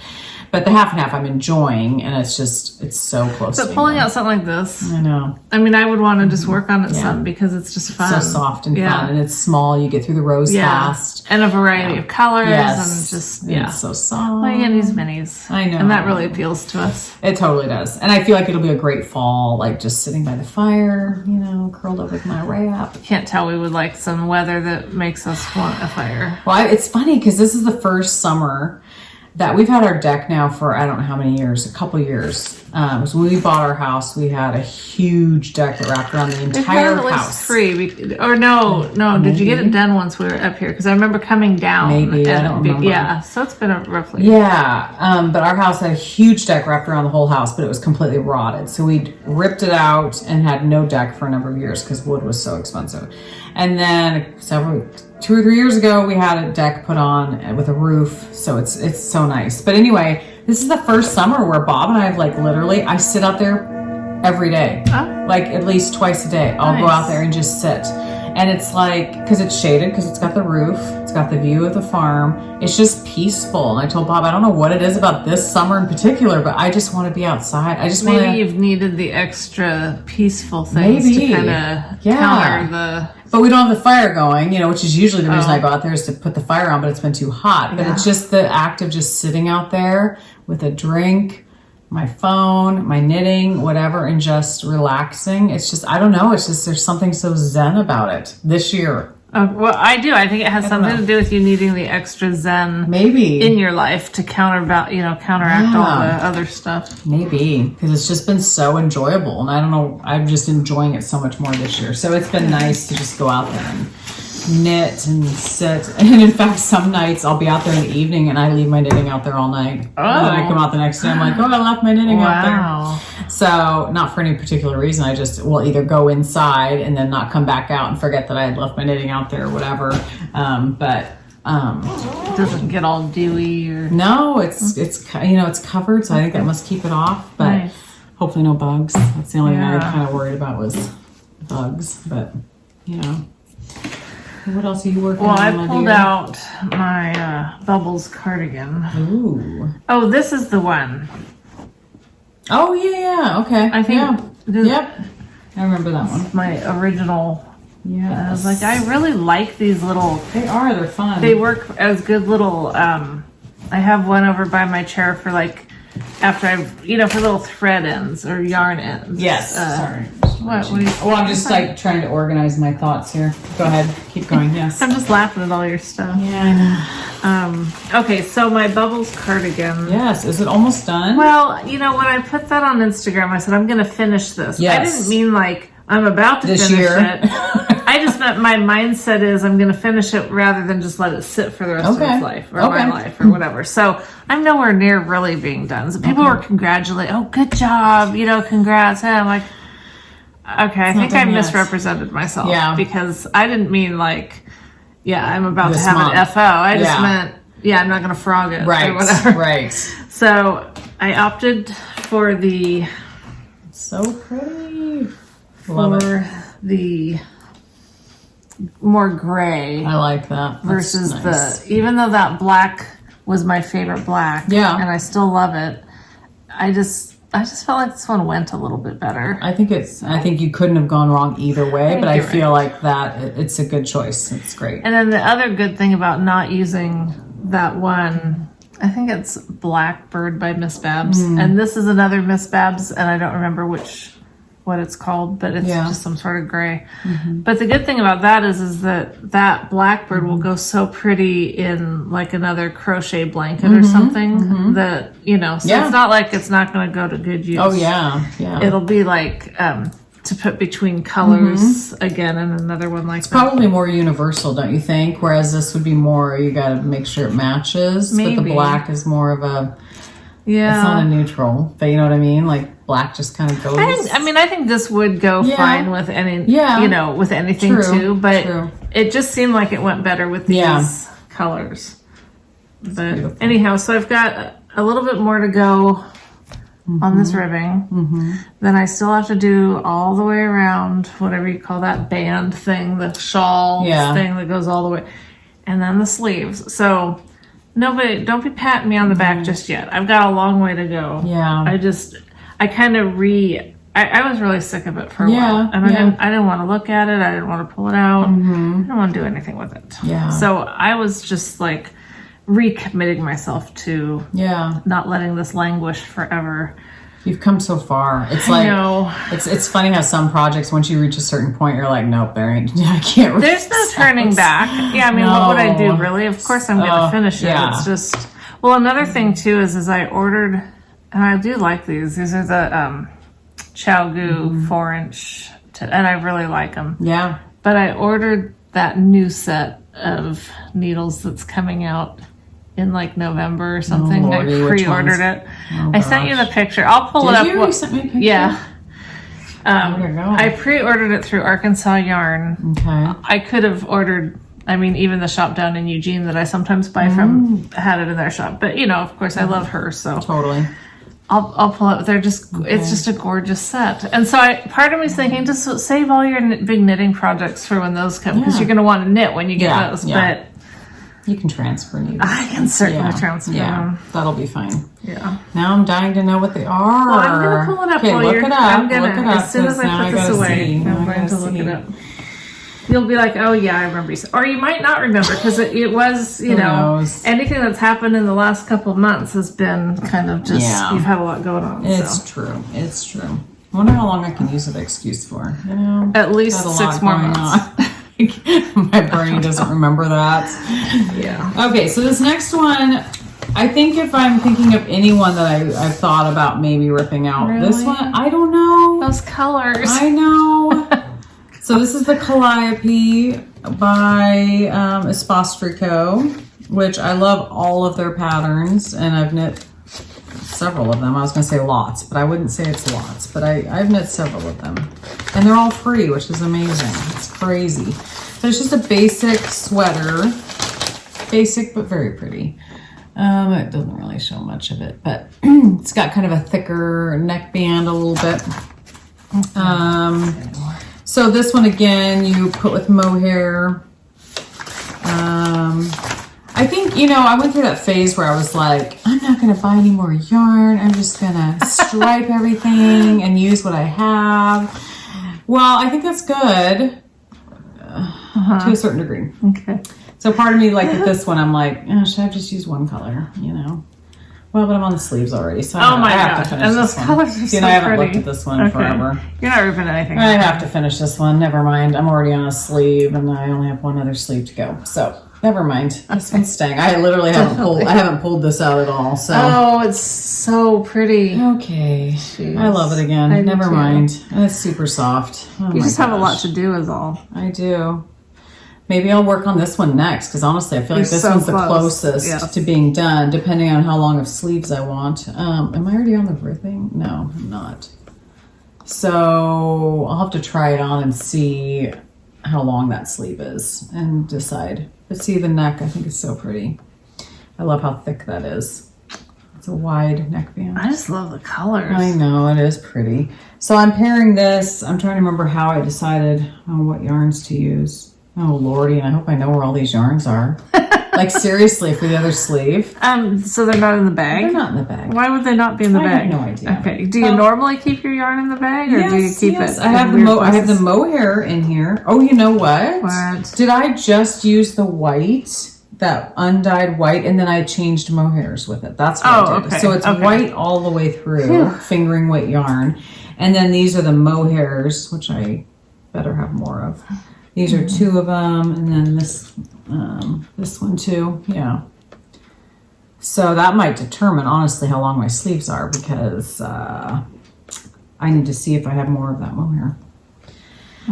So anyway, okay, yes, I'm definitely keeping this one. I hope it's not too long, though. I'm wondering if it's going to be a freakishly long sweater. It's not going to be too long. You don't think so? I mean, it seems... Oh, no. I mean, I've made super long. Well, that's the thing. I feel like there's a happy place that I like of certain lengths of sweaters, and then there's certain lengths that I'm like, it has to hit you right on your body. You know what I mean? Otherwise, you feel like it's like a tunic, and you're like, do I want the tunic look, or do I want something that hits just right? I don't know. So, we'll see. We'll see. This is not. It'll still be comfy and warm. So. No matter. But that's the Calliope by Melissa Clulo. I don't know. Espostrico. So. Okay, good. Well, another one staying on the needles. You guys aren't helping me at all. I'm sorry. So far, I'm keeping everything on. So this is interesting. My Arkansas Yarn account. Yeah. Isn't showing any recent purchases. It's just like the last purchase it shows was 2021, because I thought maybe I could pull up. Oh yeah, your order and see the needles. Weird. Are you sure you ordered them, or was it a dream? Were you sleeping and like thinking you ordered needles? I know I ordered them. Yeah. I'm just not sure I can show them to. Well, let me look at that other place, because she might not. I searched for needles on here and nothing. Those didn't come up, but it was a pre-order. Yeah, so it could be different than... I'll have to... Yeah, I don't want to go through all these again. I'll have to look. I'm pretty sure it was a Chowgu. Was it Chowgu? I kind of think they were Chowgu. Yeah. Help me out here, Interesting. Lori. Well, I'll come back to that. Yeah. Hopefully I find them, and I know that I ordered them. Okay. And when are they? So you said November? It was November. Yeah. Okay. And okay. I'll show something and then I'll look, because we talked about it on our Instagram messages. And actually, I haven't worked on anything else, so that would take me to community service. So all right. Well, then we're back to you. Show the rest of. Okay. So these are very old ones that I've had in here for quite a while. Oh gosh, I don't remember. think that's on the needles. Yeah, I think you ditched that one a while ago. Yeah, like this bag is one that has lots of different things in it. Okay, so I think this is this one, I think. Okay, I could see that one going. But I mean, pull it out and talk about it. No, but now I'm trying to remember what pattern this even is. Oh.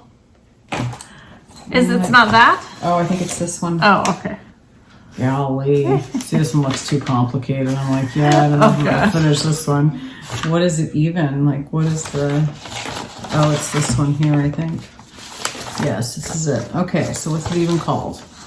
This is the... Oh, right. Remember this one? This is called the Sailing Sweater. Oh, yes, because it's by the gal, or Shirley Brett. I love her yarn. Yeah.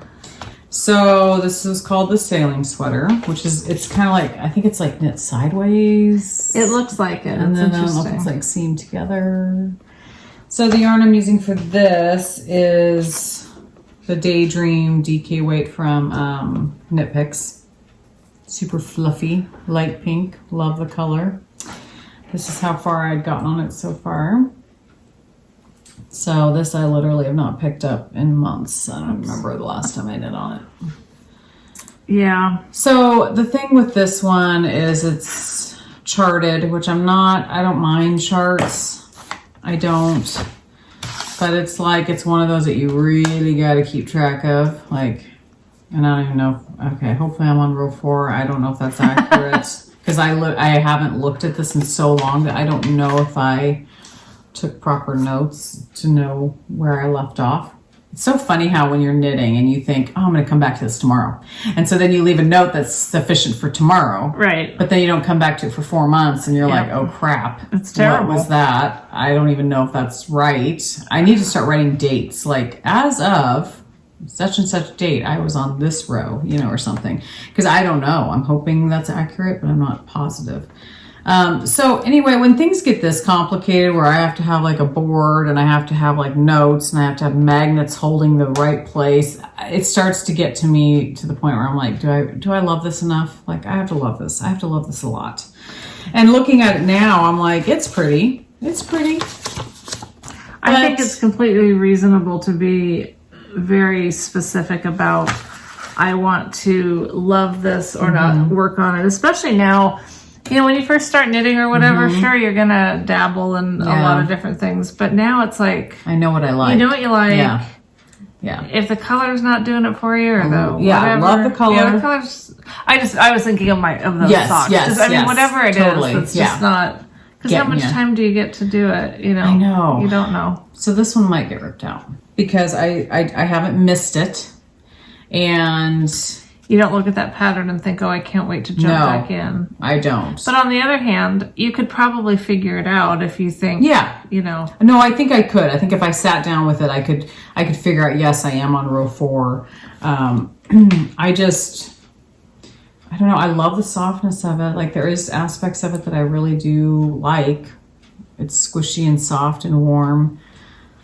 Maybe this will be one that I keep aside, work on all these other ones that I've said, yes, I want to finish, and then come back to this one and go, okay, am I ready to tackle this one now? Because you don't need it's not like, oh, I need those needles for something, or I need the space, I need whatever. So maybe that will be one that I don't rip out, but I also don't spend time on right now.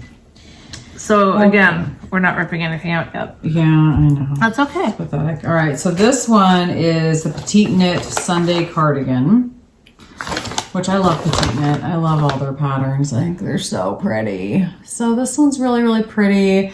I'm trying to remember what my problem was with this one. This one, I think what I did was, I think it's only mohair that you knit it with.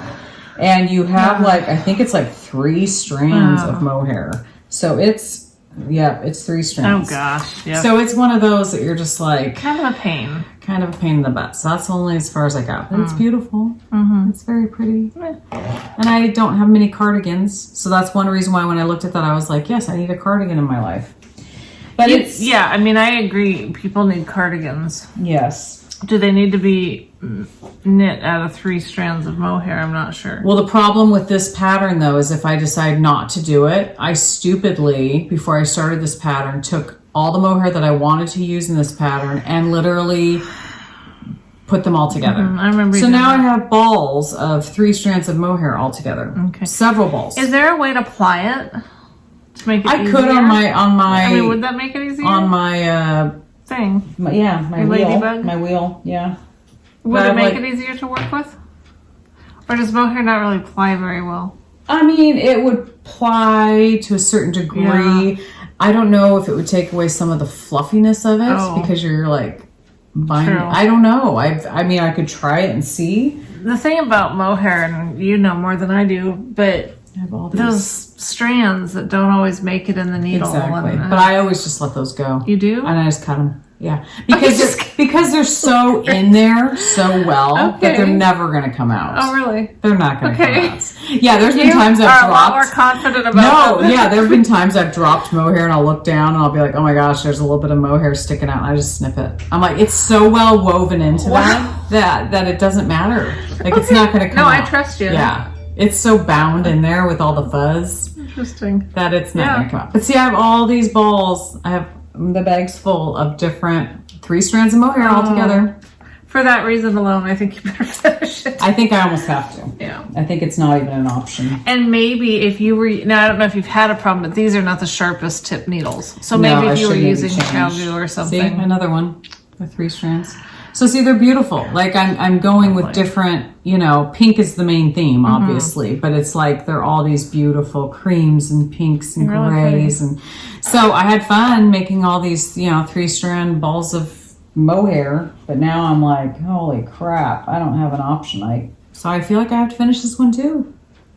Well, what other choice am I going to? I think in this case, maybe this is another one that sits aside until I finish all these other ones, and then I come back to this one. Or you can just pull it out once in a while, because it's one of those ones that I don't think you'd want to power through. Like, you'd kind of need a break from it. Totally, especially with it being mohair. Mohair is not super fast, and like I can't watch TV and knit with mohair. I have to be watching. I would have that one by your side, and that way when you feel like it, just work out for a little bit on my knitting. And then set it aside, because I'm sorry there's a fly. I hate flies. They're so dirty and disgusting. But when you're letting a puppy in and out constantly, a fly is going to get in. Yeah, that's true. But yeah, I do. I think that I would have that one out just so you can, what the heck is that one? This is my last one. Okay. Wow. So this one is the Magnolia Bloom by Camilla Vad. So it's got baubles. Baubles are fun. Baubles are fun. So this is knit with, oh gosh. Sorry. I don't have the tag. Oh, yes, I do have a tag. This is the Snuggle Puff. It's Aran Heavy Worsted Weight from Knit Picks. So I think the color's pretty. Be a great color on you. You think so? With your eyes, yeah. I don't know. Okay, so this one starts from, I guess it's a top down, but this does not look like the same sweater. I'm like sitting here going, that neck is really big. I know, like, you know what? It's because you're supposed to tuck it in and you're supposed to do a double, which I may not do because I don't like. I tried connecting this, and it was all would you like it being all? Would you like it as? Oh, you do. I do. I like stuff around my neck, so I might be okay with it. Okay. But this is another sweater that's like, it's soft, it's drapey, super soft. Yeah, love it. So maybe I'm not ripping anything out. Maybe I'm just it's putting fair. stuff aside. I mean, I always think, anyway, when you do something like this, it's good. Like, say you did decide, I'm going to rip this out. I would still put it aside and wait 24 hours. Well, I've waited months. I know, but I mean, even from revisiting now that I've reevaluated it, yeah, it's true. Because you're not ripping anything else, so it's not an issue. That's right, it's true. The only thing is were you dying for some new cast-ons? Or I definitely have some that I'm interested in casting on. Am I dying? No. Okay. But I am, like, there's definitely some patterns that I've found that I'm like, oh, I really want to cast that on. So, but I feel like if I can tackle the ones that I'm more excited about and get those, at least that one sweater done. Like, I feel like all I have is to finish up that one sleeve and do the other sleeve, and I have a sweater done. Yeah. I'll feel more free to add another thing. Because I didn't even count these. I don't know how many there are, but it's quite a bit. And I have another sweater that I am casting on, now that I say that. that I want to cast on. But it'll be a pretty easy sweater, so it's not complicated. So I don't know. I think this was good because I think it helps me to go. Okay, this is the other thing too. With this yarn, I specifically bought it for this pattern. So I feel like if I don't knit this, I mean, I could find another Aran worsted weight sweater, but I bought it for the Magnolia Bloom. So, and you're well on your way with that part of it, and then it's just going to be knitting. It looks like some sleeves that don't have any pattern in them at all. So it's like, why not? And with as soft as that is, I would definitely. It's really soft. It's really soft. Yeah. And I don't have something that's this color, in my wardrobe. So I feel like, I should finish it. Yeah. I should finish it. So, I think it's going to pill like crazy. That's the only thing with this yarn. Yes. Don't you think? Oh, it already looks like it's starting to like get a little pilly. So, because it looks like a single ply. Yes. So single ply likes to pill. I think that other yarns pill too, but I think single ply for sure. So anyway, I think what I'm going to do though with these last 3 projects is, because right now they're all in one bag, and I think that keeps me from knitting on them because I look at the bag and I get overwhelmed looking at 3 different projects. So maybe if I separate them out into separate bags, then I can go, oh, I feel like working on this one today. Okay, I feel like working on that one. And it'll help me to like, I don't know. Because I don't know, knitting can stress me out if I'm looking at too much and it's too... I have 4 patterns in one bag. That's a little much. And putting them in nice bags anyway is kind of fun. It is kind of fun. With fall coming eventually. Having it in a different bag can totally change. It totally does. So weird Although, as that might be. The only problem is, do you have this problem? Like, how many projects do you have around your chair at one time? Because I feel like I would have 20 bags surrounding me if I kept them all there. I have probably 5 or so. So where do you keep all your other projects? Do you keep them in the back room? Okay. And you don't forget about it? Do you forget I totally forget about it. That's what I'm worried about. I'm like, maybe I need to just grab 3 and keep them by my chair. You just have to make it work it into your... Go visit your yarn shire. Yeah, I just never go in there. Well, start doing it. Okay. Yeah. I'm going to touch base with you now. Okay. Have you visited? You've been in the room. Go to your room for a while. Well, it's actually it's not even in the yarn shire. It's in the exercise room, which I visit even less. Exactly. Yeah. That idea of putting your knitting in the exercise room to try to get you... Yeah, it's not going to work. But that is where Emmy's closet is with my clothes. So I do go through there daily to get clothes, but I don't go in there to relax. Whatever you've done up to this point, you've turned a corner. I've turned a corner. Because, you're like on a new phase of life. So, you're fine. Okay. These are the needles. Oh, good. Okay. Do you remember seeing that? I don't. So it comes in a case like that too? Yeah. Wow. It's, the Forte. So they're Chow black? Goo. Well, what's interesting is I think they're kind of almost like a wood. Really? It's the Rolls Royce of interchangeable stainless yes. It's an elegant combination of sleek stainless steel and luxurious African blackwood. Oh gosh. So they have the nice tips, and then of the Chow Goos that you love. Their Chow Goos and their new steel cord. How expensive are they? Very. Yeah, it's the swivel cables. But look at how nice. Okay, look. And the thing is when you pre-order it, at least with Arkansas Yarn, and I don't think she has any left, but we can look. But you paid half now, and then you pay the other half. Not that I really cared. Like I would have been fine just paying it, just get it over with. Yeah. It's like paying taxes. Just do it. But let me see if I can find a good. Can you find the price? I just want to know how much. $300. Yeah. Okay. I know. Are you going to sell your other needles? I might because I have so many needles. But see how in the case even it has the size. Oh my gosh. I will probably be selling some of my other needles, but I didn't. My purchase of this was not contingent on that. If I end up with having all these needles, so what? I just have a stupid amount of needles. I do too. Oh my god! Do you know how many I have? A lot, and I just don't care. When I saw these.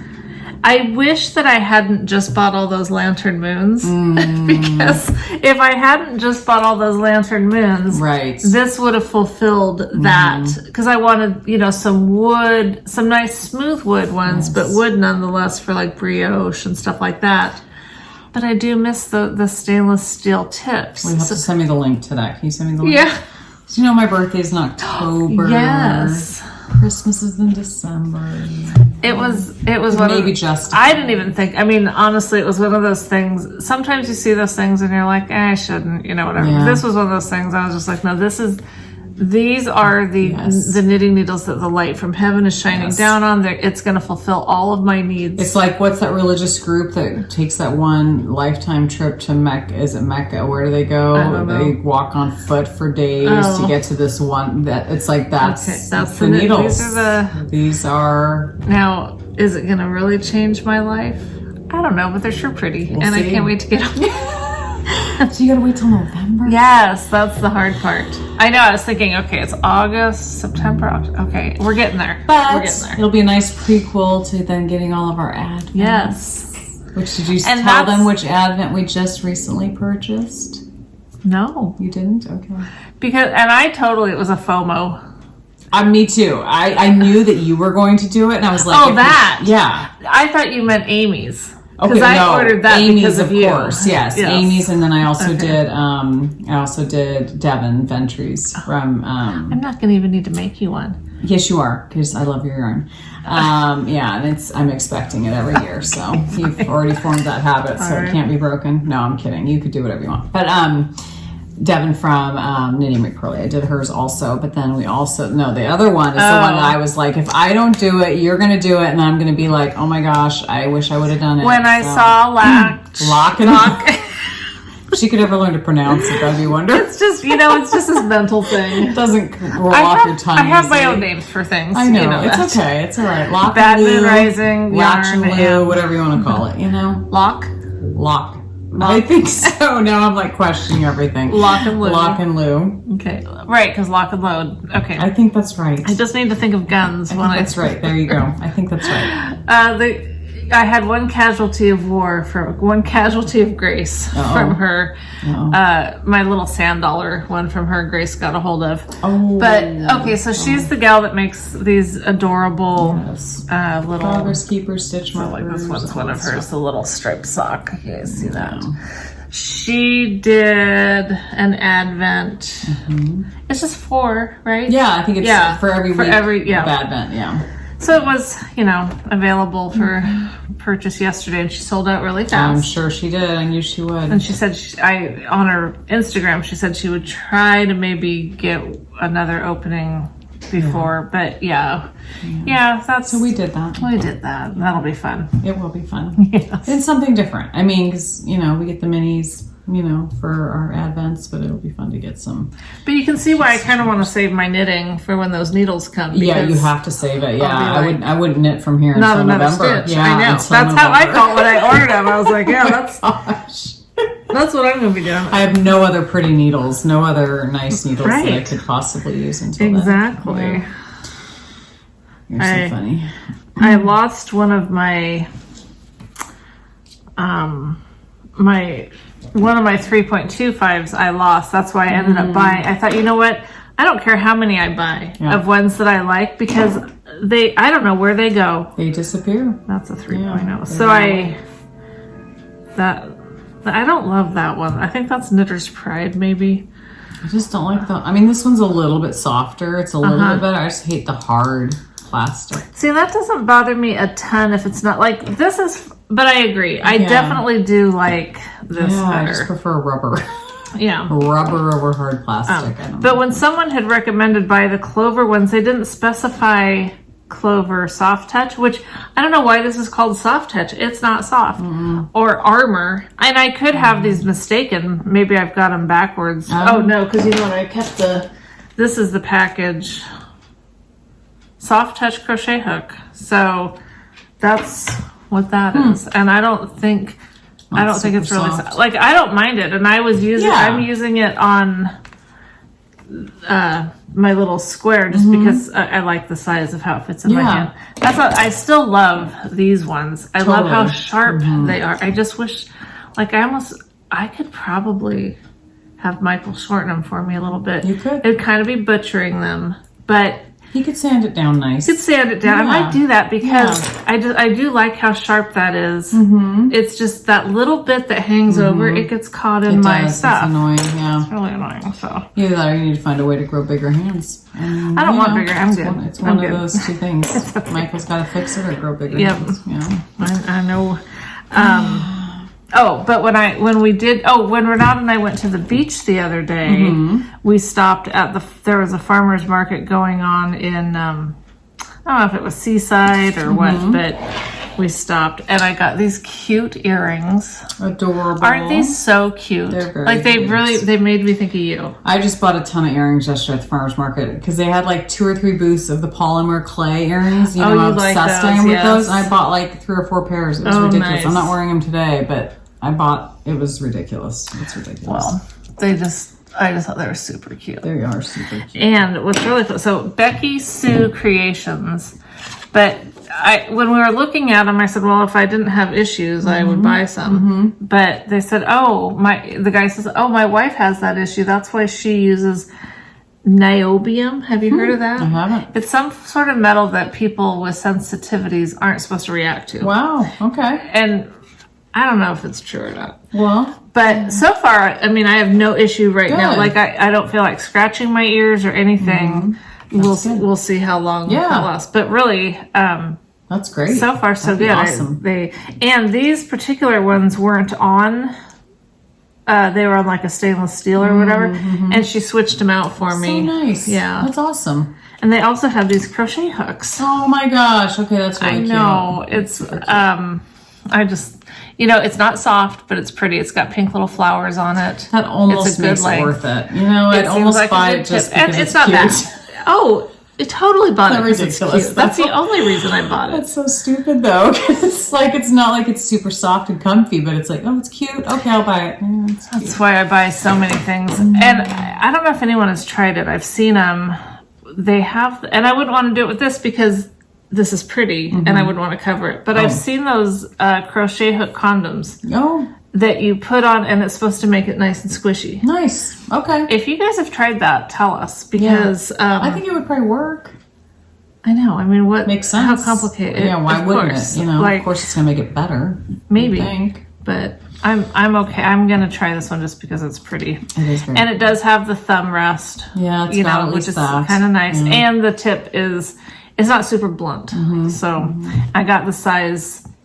Remember that one I'm doing? It's like a ripple. Yeah. And I'm doing the colors with the black in between. That's my favorite one so far. Nice. And that's what size this needle or hook is for. So I'm anxious to pull that out again. I want to finish this one and then pull that one out again because I really liked doing that one. Nice.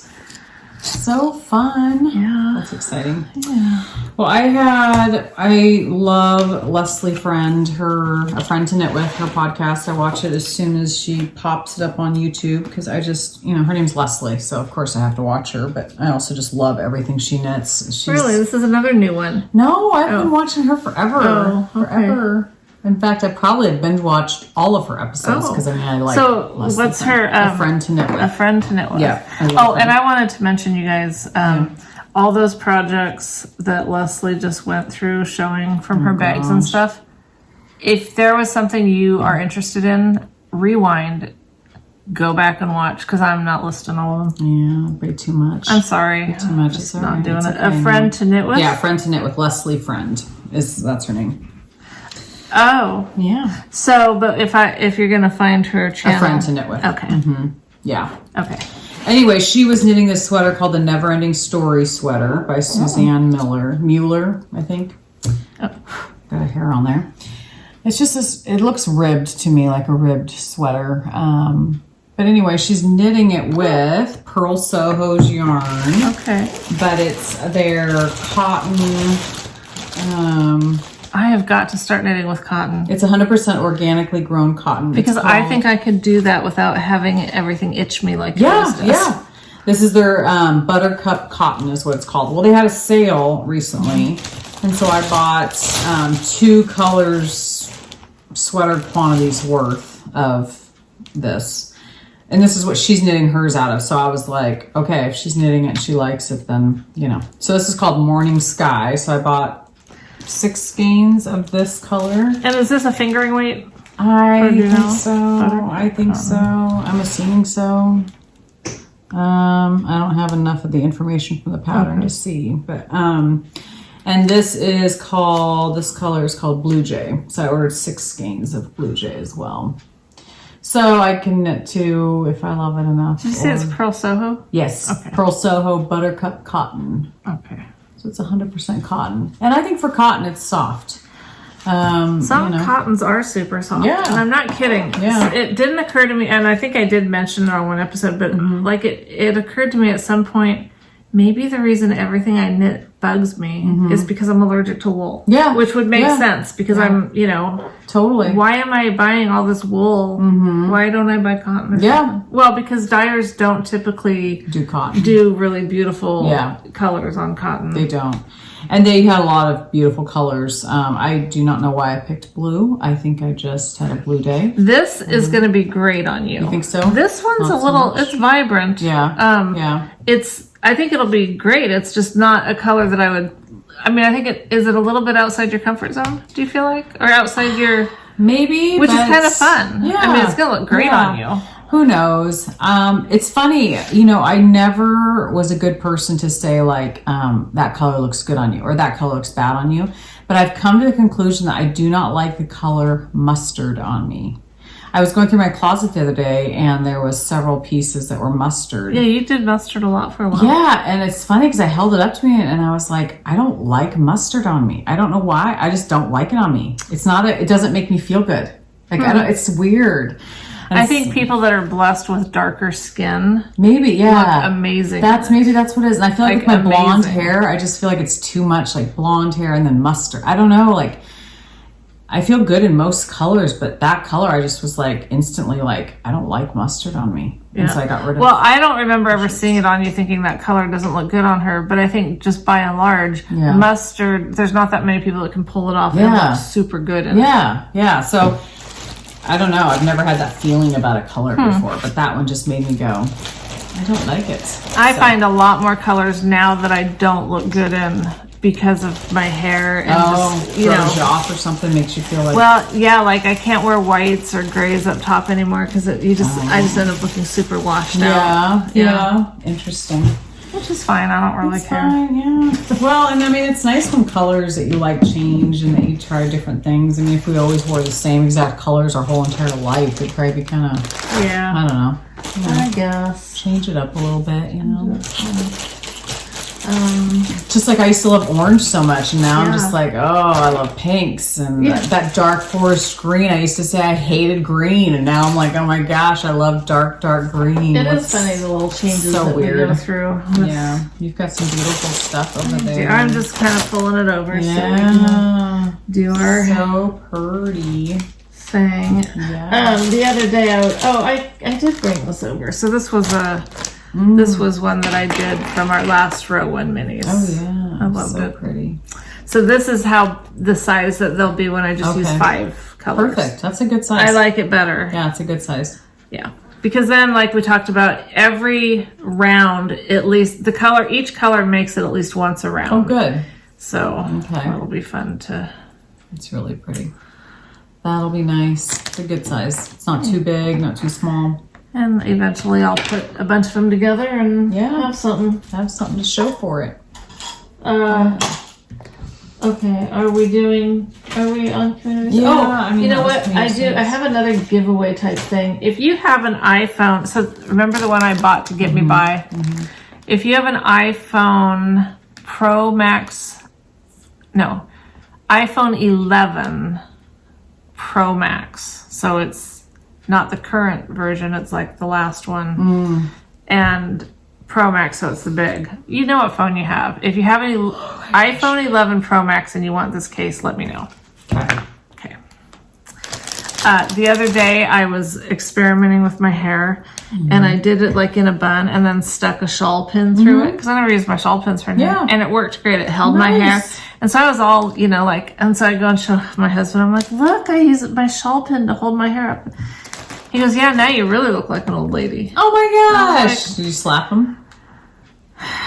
I stabbed him with the shawl pin. Okay, good. That's good. That was better. I can't believe that. So I'm not as excited about my, anyway, I've got, and I didn't bring my bat one out. I got a bat hair fork. Remember I bought the hair fork I showed a couple times ago, and it worked. It worked really good in my hair. So now I'm shoving everything in my hair. The other day I was sitting in my chair and I didn't have a thing, and I just wanted it up, so I wrapped it all up and stuck a double point needle through it, and it worked fine. Wow, so yeah, just gonna be shoving all kinds. I know. Wow. This is a little bigger than I thought it was gonna be when I ordered it. It came from Hawaii. Nice. But it's like it's a little bit tackier too than I mean the picture made it look really and but I thought, well, maybe back in the hair. But I kind of think it's one of those things that is like, I shouldn't have bought that. It wasn't super expensive, but it's sad because, like, and I'm just gonna be honest. It's sad because the wood looks so nice, but then it looks like they took a Dollar Tree flower and put it on. Exactly. So it's like slapping a pearls on monkey. Yeah, is that the pearls on swine. Pearls on swine. Because the wood looks really pretty. I know, and the picture made it look super pretty. And then when I got it, I was like, that's exactly it. It looks like a Dollar Tree kind of. So I don't think that I'm going to be using this one. Well, I mean, it's not going to be horrible. I mean, like, still, I guess. You know. And then I guess ask Michael, you know. Yeah. No, because, you know, a lot of times when things show up here, he just shakes his head like, I can't believe you spent money on that. I know. That would be one that I agree with. Shouldn't have spent the money on. I know Bob was saying that it was like every day there's like more yarn coming in. I'm like, yeah, well, you know, yeah. Very observant of you. Good job. Thank you. Yeah. Yeah. Or clothing comes in the mail. That's the two things I get the most of. Which I might have a problem with clothing. I feel like I need to just stop. I don't know. Well, whatever. We always say that, and then we move on to other That's true. That's true. Okay, what do you have? So, as we said, Pearl Soho had a sale. So Pearl Soho had us. That could be the name of this episode. It's the episode every time. Every time. So, of course, I got more linen quill. So I wanted to add more. This is a blue. That's first blue? I thought it was black. Yeah. I thought it was black too. It's called Stillwater Blue. Oh, interesting. So I only ordered 2 of them because I don't know. I didn't have a project in mind, but I was like, if I love it enough, I can add another skein here and there. I see blue in it. Yeah. It's interesting. It's definitely like It's really pretty. Would you call it like a blue-gray? I don't know. Maybe. So I thought that was really pretty. And then this one was a little bit more obnoxious than I thought it was going to be. Like, it reminds me of my high school days. Yeah, so I wasn't expecting it to be this crazy. Junior high. This is called Pink Pop. Pink Pop. I got 3 skeins of this. So it's really crazy. Did you order this all at once, or did you make several trips to the? Okay. I don't know. Okay. I don't know. You mean the cotton and this? Yeah. I don't remember. I think it came in 2 different orders. Okay. So this one, I'm thinking about doing I think it's called the Daily Pullover, which is a pattern by Pearl Soho. I think that's what it's called. Crap. And I have it somewhere here because I actually brought the yarn to show you, because that's the thing I want to cast on. Oh, okay. And I want to do it in black. It's just a V-neck. I think it's called Daily Pullover. But I thought this might be a fun Daily Pullover, hot pink. Or I have 3 skeins of this. I could do a fun half and half wrap. Have this be one side of it, and then I don't think this would go with it. I mean, I don't know. I mean, it's so crazy. Who knows? But she's speechless. I think that putting this with a black would be a good idea. Okay. Yeah. That would tone it down. I mean, that's kind of what I was thinking, but yeah. It's okay, I feel like, okay. You say it, just say it. It's definitely like a color. It totally reminds me of my, like the mid 80s, early 80s. Were amazing, early 80s. Okay, 80s were amazing, so yeah. At least musically. In fact, my Pandora station at work that I listen to every day is just 80s. And I'm like, every song, I know every word. That's so funny. And every song, I'm like, yep, I know this song. And it's like so pathetic. But it's like, oh, I just love 80s music. I don't. You don't? No. Oh, I love it. So anyway, I mean, yeah, this is obnoxious and crazy. And it's definitely pinker than I thought. I don't know what I was thinking. But well, it's a great beach pink color. Like it just reminds me of a very, what's a flamingo. Flamingo. Yes. Yeah. So we'll see. It's not bad. I mean, it's... No, and it's fine. Like, I feel like, you know how I like doing the half and half wraps with stripes? I thought even if I just added some stripes of the pink amongst some black and maybe... Well, look at this. You guys can't see it, but look at that with that. Like, with what you have on. It's great. Black, it's really black pretty. Jeans. It's got black jeans and the white top, and with that looks amazing. Yeah. So I think it'll be... And on you, but now just to keep pulling it out. Go for it. Yeah. Look at this. Yeah. No. You don't think so? No. I mean, no. See, I don't know. But on you, yes. Okay. Yeah. Okay. So every time people message me and say Pearl Soho has a sale, it's pathetic, but I go buy more linen quill because I just love linen quill. I love it, as everyone knows. So I definitely have a good stash going of linen quill. But it's fun. I love... It's fun. I agree. Fun. And the daily pullover, that's that pattern that I was telling you guys that I'm probably going to cast on next. And that's just, basic pullover V-neck. So, we will see. Well, the last... I mean, I've only gotten 2 now, but my Arkansas Yarn Society subscription box. Oh, okay. Yes. Isn't it beautiful? Ooh, it's really pretty. Super pretty. Very I pretty. love... That's a great... The corally color is really pretty. It seems like it's pretty popular this year. Mm-hmm. Yeah, it does. Mm-hmm. This has a name. Yummy Spark. Copacabana. Oh. Isn't it? It's just super very pretty. It's a great combo. The two of those. Yeah. Came with little... what do you call that? Stitch marker. Palm tree. Mm-hmm. Stitch marker, thank you. Some tea and some little light bulb. Stitch markers. I love her yarn. She has great yarn. Yeah, she really does. Mm-hmm. And you're right. I mean, that just goes... It goes really well together. I don't know what I'm going to do with these right now. I'm just kind of saving them up. Yeah. See what happens. It looks like a summery color to me. Like you almost have to knit with it soon or wait till next year. I know. I don't know what I'm going to do. Who knows? It would be cute for socks. I mean, heels and toes and stuff, in the corally color. That'd be really pretty. It would. I don't usually do socks out of something like this. Yeah? How come? Don't know. What do you mean something like this? Like, what do you mean by that? I usually do self-striping. Striping. Okay. I don't do variegated socks. Okay, interesting. I don't know if I've ever done. Maybe I did when I first started knitting socks. Yeah, interesting. I feel like it should be something... I don't know. Yeah, it's really pretty. I don't know what it would be, but it's really pretty. It's got really good sparkle too. It's like got just the right amount. I love her Yummy Sparkle base because I should look. Because some sparkles that call themselves... Oh, it fell on the floor. Never mind. And it's way over there. There you go. Can you get it? Yep. Oh, look at you. Good job. Yeah. So let's see the percentage if it says 10. It says it's a 10. Sometimes, most are 5, right?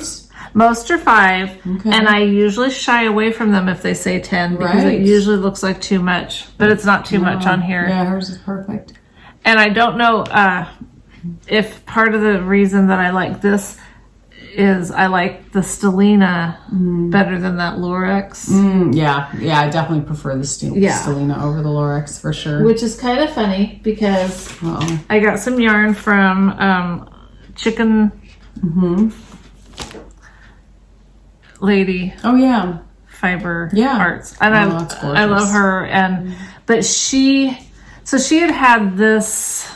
This was for another podcast group, Frivolous and Frugal, and I really liked. Like I wanted it on Sparkle. She had it, but her fingering weight Sparkle is a Lurex brand combo. Okay. Yeah. And I told her, I said, I don't like the Lurex, but her DK weight is Stellina. So she was joking with me, well, who doesn't like Lurex, me. Yeah.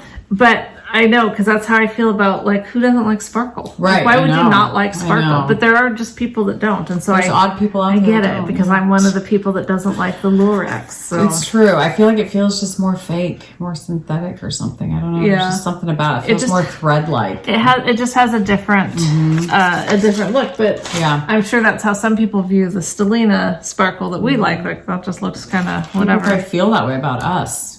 Sure. Some people like us, some people don't. Oh, there's definitely that going on. But yes, so the ones I got from her, I have a whole bunch of different patriotic type ones, and I was just thinking I'm gonna do something with them all somehow in a blanket, some sort of crochet blanket. Yeah. So I thought, even though this is DK, I think it will work fun in there. So fun. And then isn't that pretty dust storm? So pretty. Really pretty. That's gorgeous. Yeah. Pretty pink. Okay, what you got there? Well, this I had to get from a chick that knits. Oh, I love her yarn.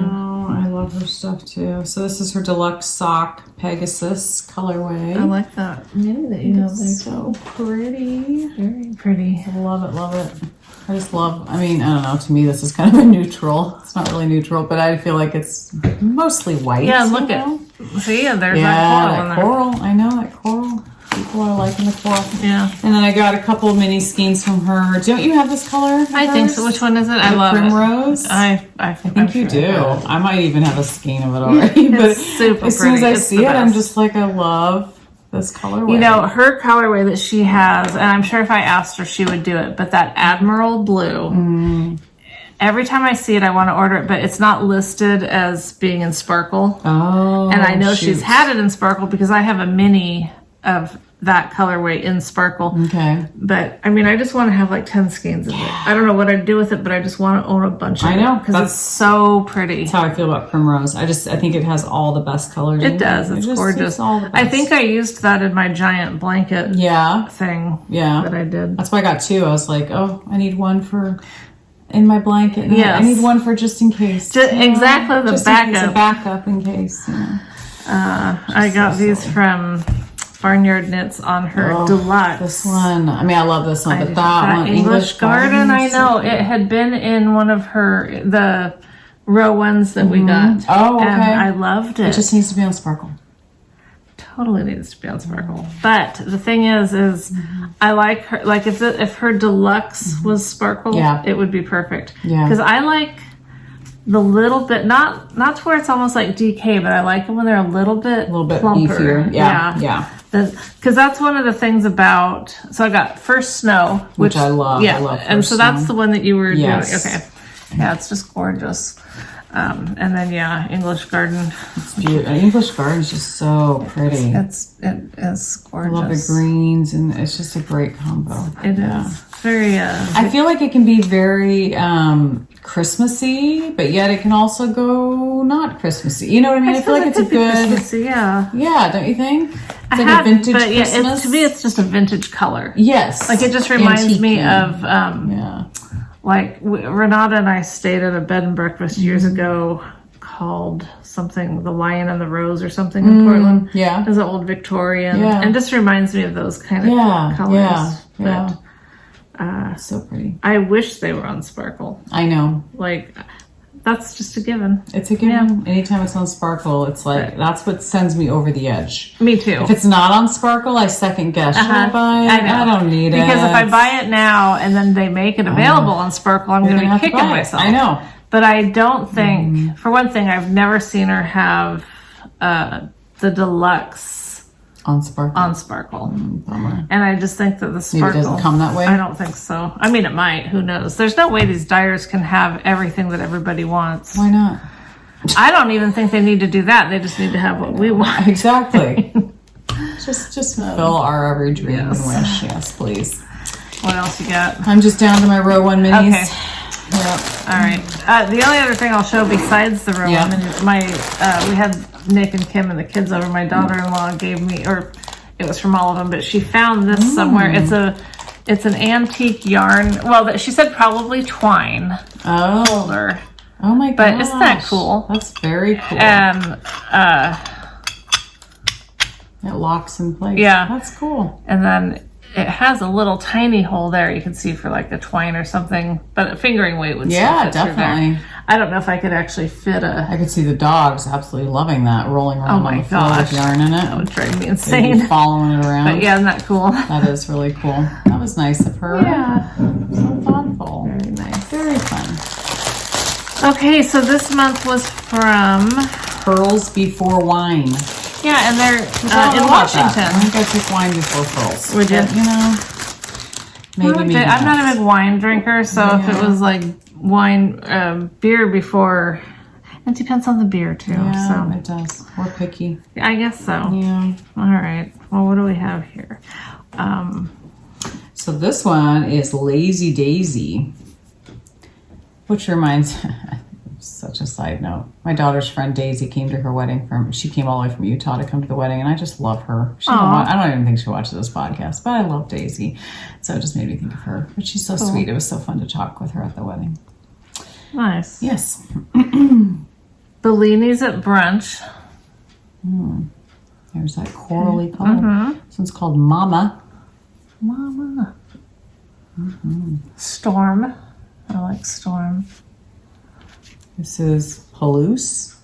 Oh, okay. Is that what it is? Yeah. Is that how you pronounce it? I'm the wrong person to ask. Yeah. The Spruce Goose. Have you ever played chess? I've tried. Yeah. I don't understand it. Renada tried to teach me it yesterday. Blue wood. Did you understand it? It hurt my head. Did it? I was just like, you know what? No. Too much thinking? I don't want to do this. Yeah. Oatmeal latte. No, my cousins used to play it when they were a kid because their dad did, my uncle, and Keely would always call it chest. So every time she'd go to my Aunt Nancy's house, she'd be like, "Can we play chest?" So they still call it chest because she called it chest. I love that one. Life Aquatic. Yeah, you met my Aunt Nancy. Yes, the one at the beach that we're going to go stay with. Yes, we're going to go stay with them, yes.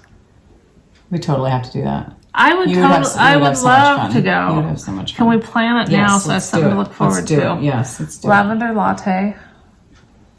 I love this one. It's so subtle. Snow pine. That is pretty. It's like yellows but browns and off-whites, and I don't know. There's something about it. It's really pretty. Out of the Woods. Perfectly nonpartisan. It's not me. Yeah. And this one's an interesting color because it's like, do you call it pink? Do you call it cream? Do you call it, I guess that fits the name. I don't know. It's interesting. I don't know. I don't know. It's pretty yellow.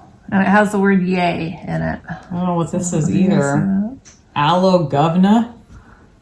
Is that some? You guys can tell us. It's probably from some show or something. Yeah, probably. It's a really pretty green though. I do like it. Yeah, it's really pretty. And I love avocados. Me too. Filler flowers. This is a beautiful pink. That's really pretty. Silver linings, which I think it's a great depiction of the color because it is kind of silvery. Yeah, it's really pretty.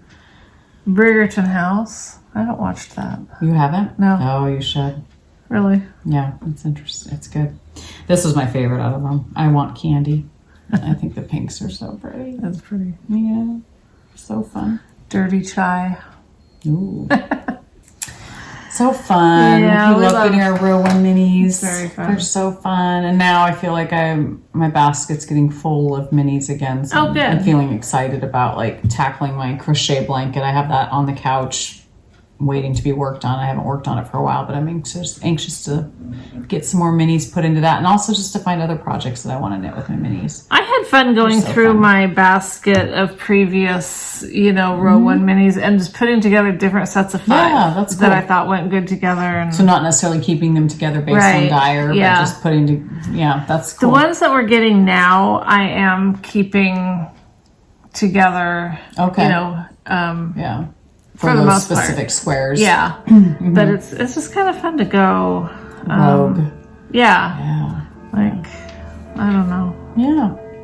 Do what you want to do, But I like that. See, those are fun. Yeah, that's a good combo. That combo? Or that doesn't really go. I but think that one went. Yeah.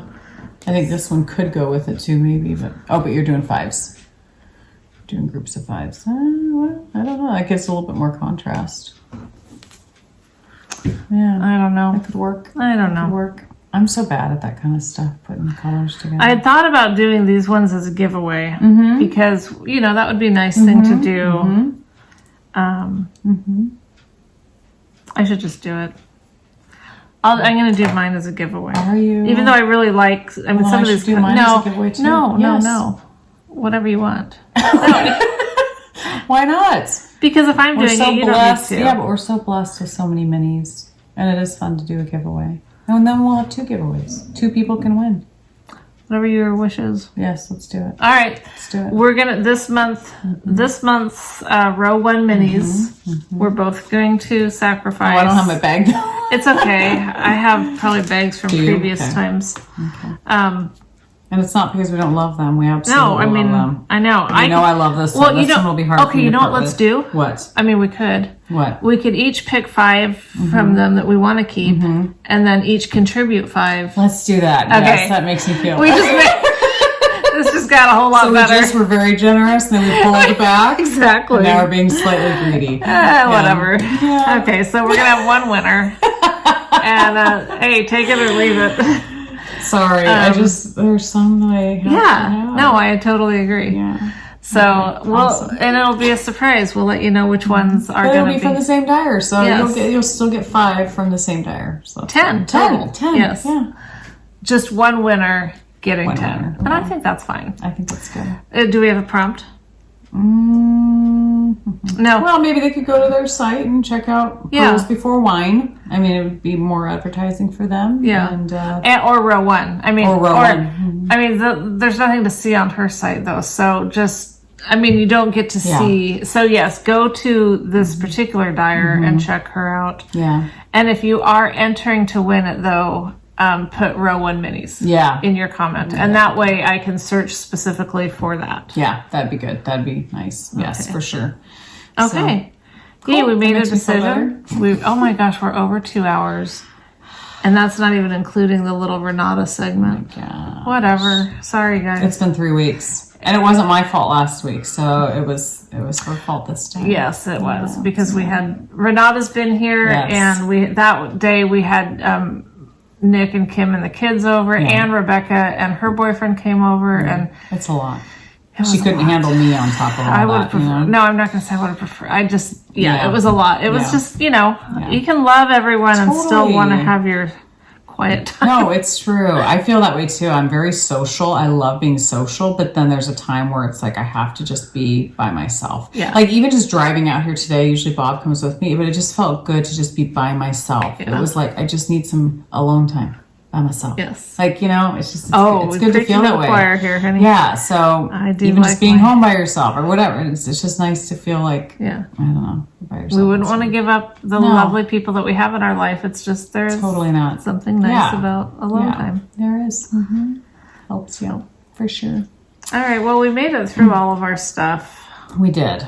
And I feel good about now my knitting. I feel like I looked at it because I really had not looked at it before I came here. I just grabbed it and Bob was like, wow, you have a lot to bring. I said, it's stuff I haven't touched in months and I want to know if I'm going to keep it or frog it or what am I going to do. So I feel good about them now. I feel like I'm going to tackle that one sweater for sure and get it done. Awesome. So, so it's a good feeling. All right. Well, thanks for hanging out with us. Sorry we were kind of long. Yeah. I mean, I say that, but nobody ever really complains. No, you guys are always so sweet and gracious. And thanks for being with us through all the wedding stuff and being patient with my mental state of wackiness, trying to pick stupid patterns. I feel so dumb now because now I'm like, oh my gosh, but it was like such I didn't realize, I think, until after the weddings were done that it was just like, it was just one more thing that you added to yourself when you already had so much. It was like, but it's over. It's over. Be happy now. Yeah. I mean, I was happy throughout. Yeah. I mean, that's the thing. It's funny because I see people that get so stressed about weddings and I was never there. Like, I just read about your knitting. Yes. Yeah. Yes. No, you were totally fine. Because the weddings, I was like, we're just tackling every bit as it comes. We're, getting things done. I didn't feel that overwhelmed about that stuff. I think it just was the combo of everything.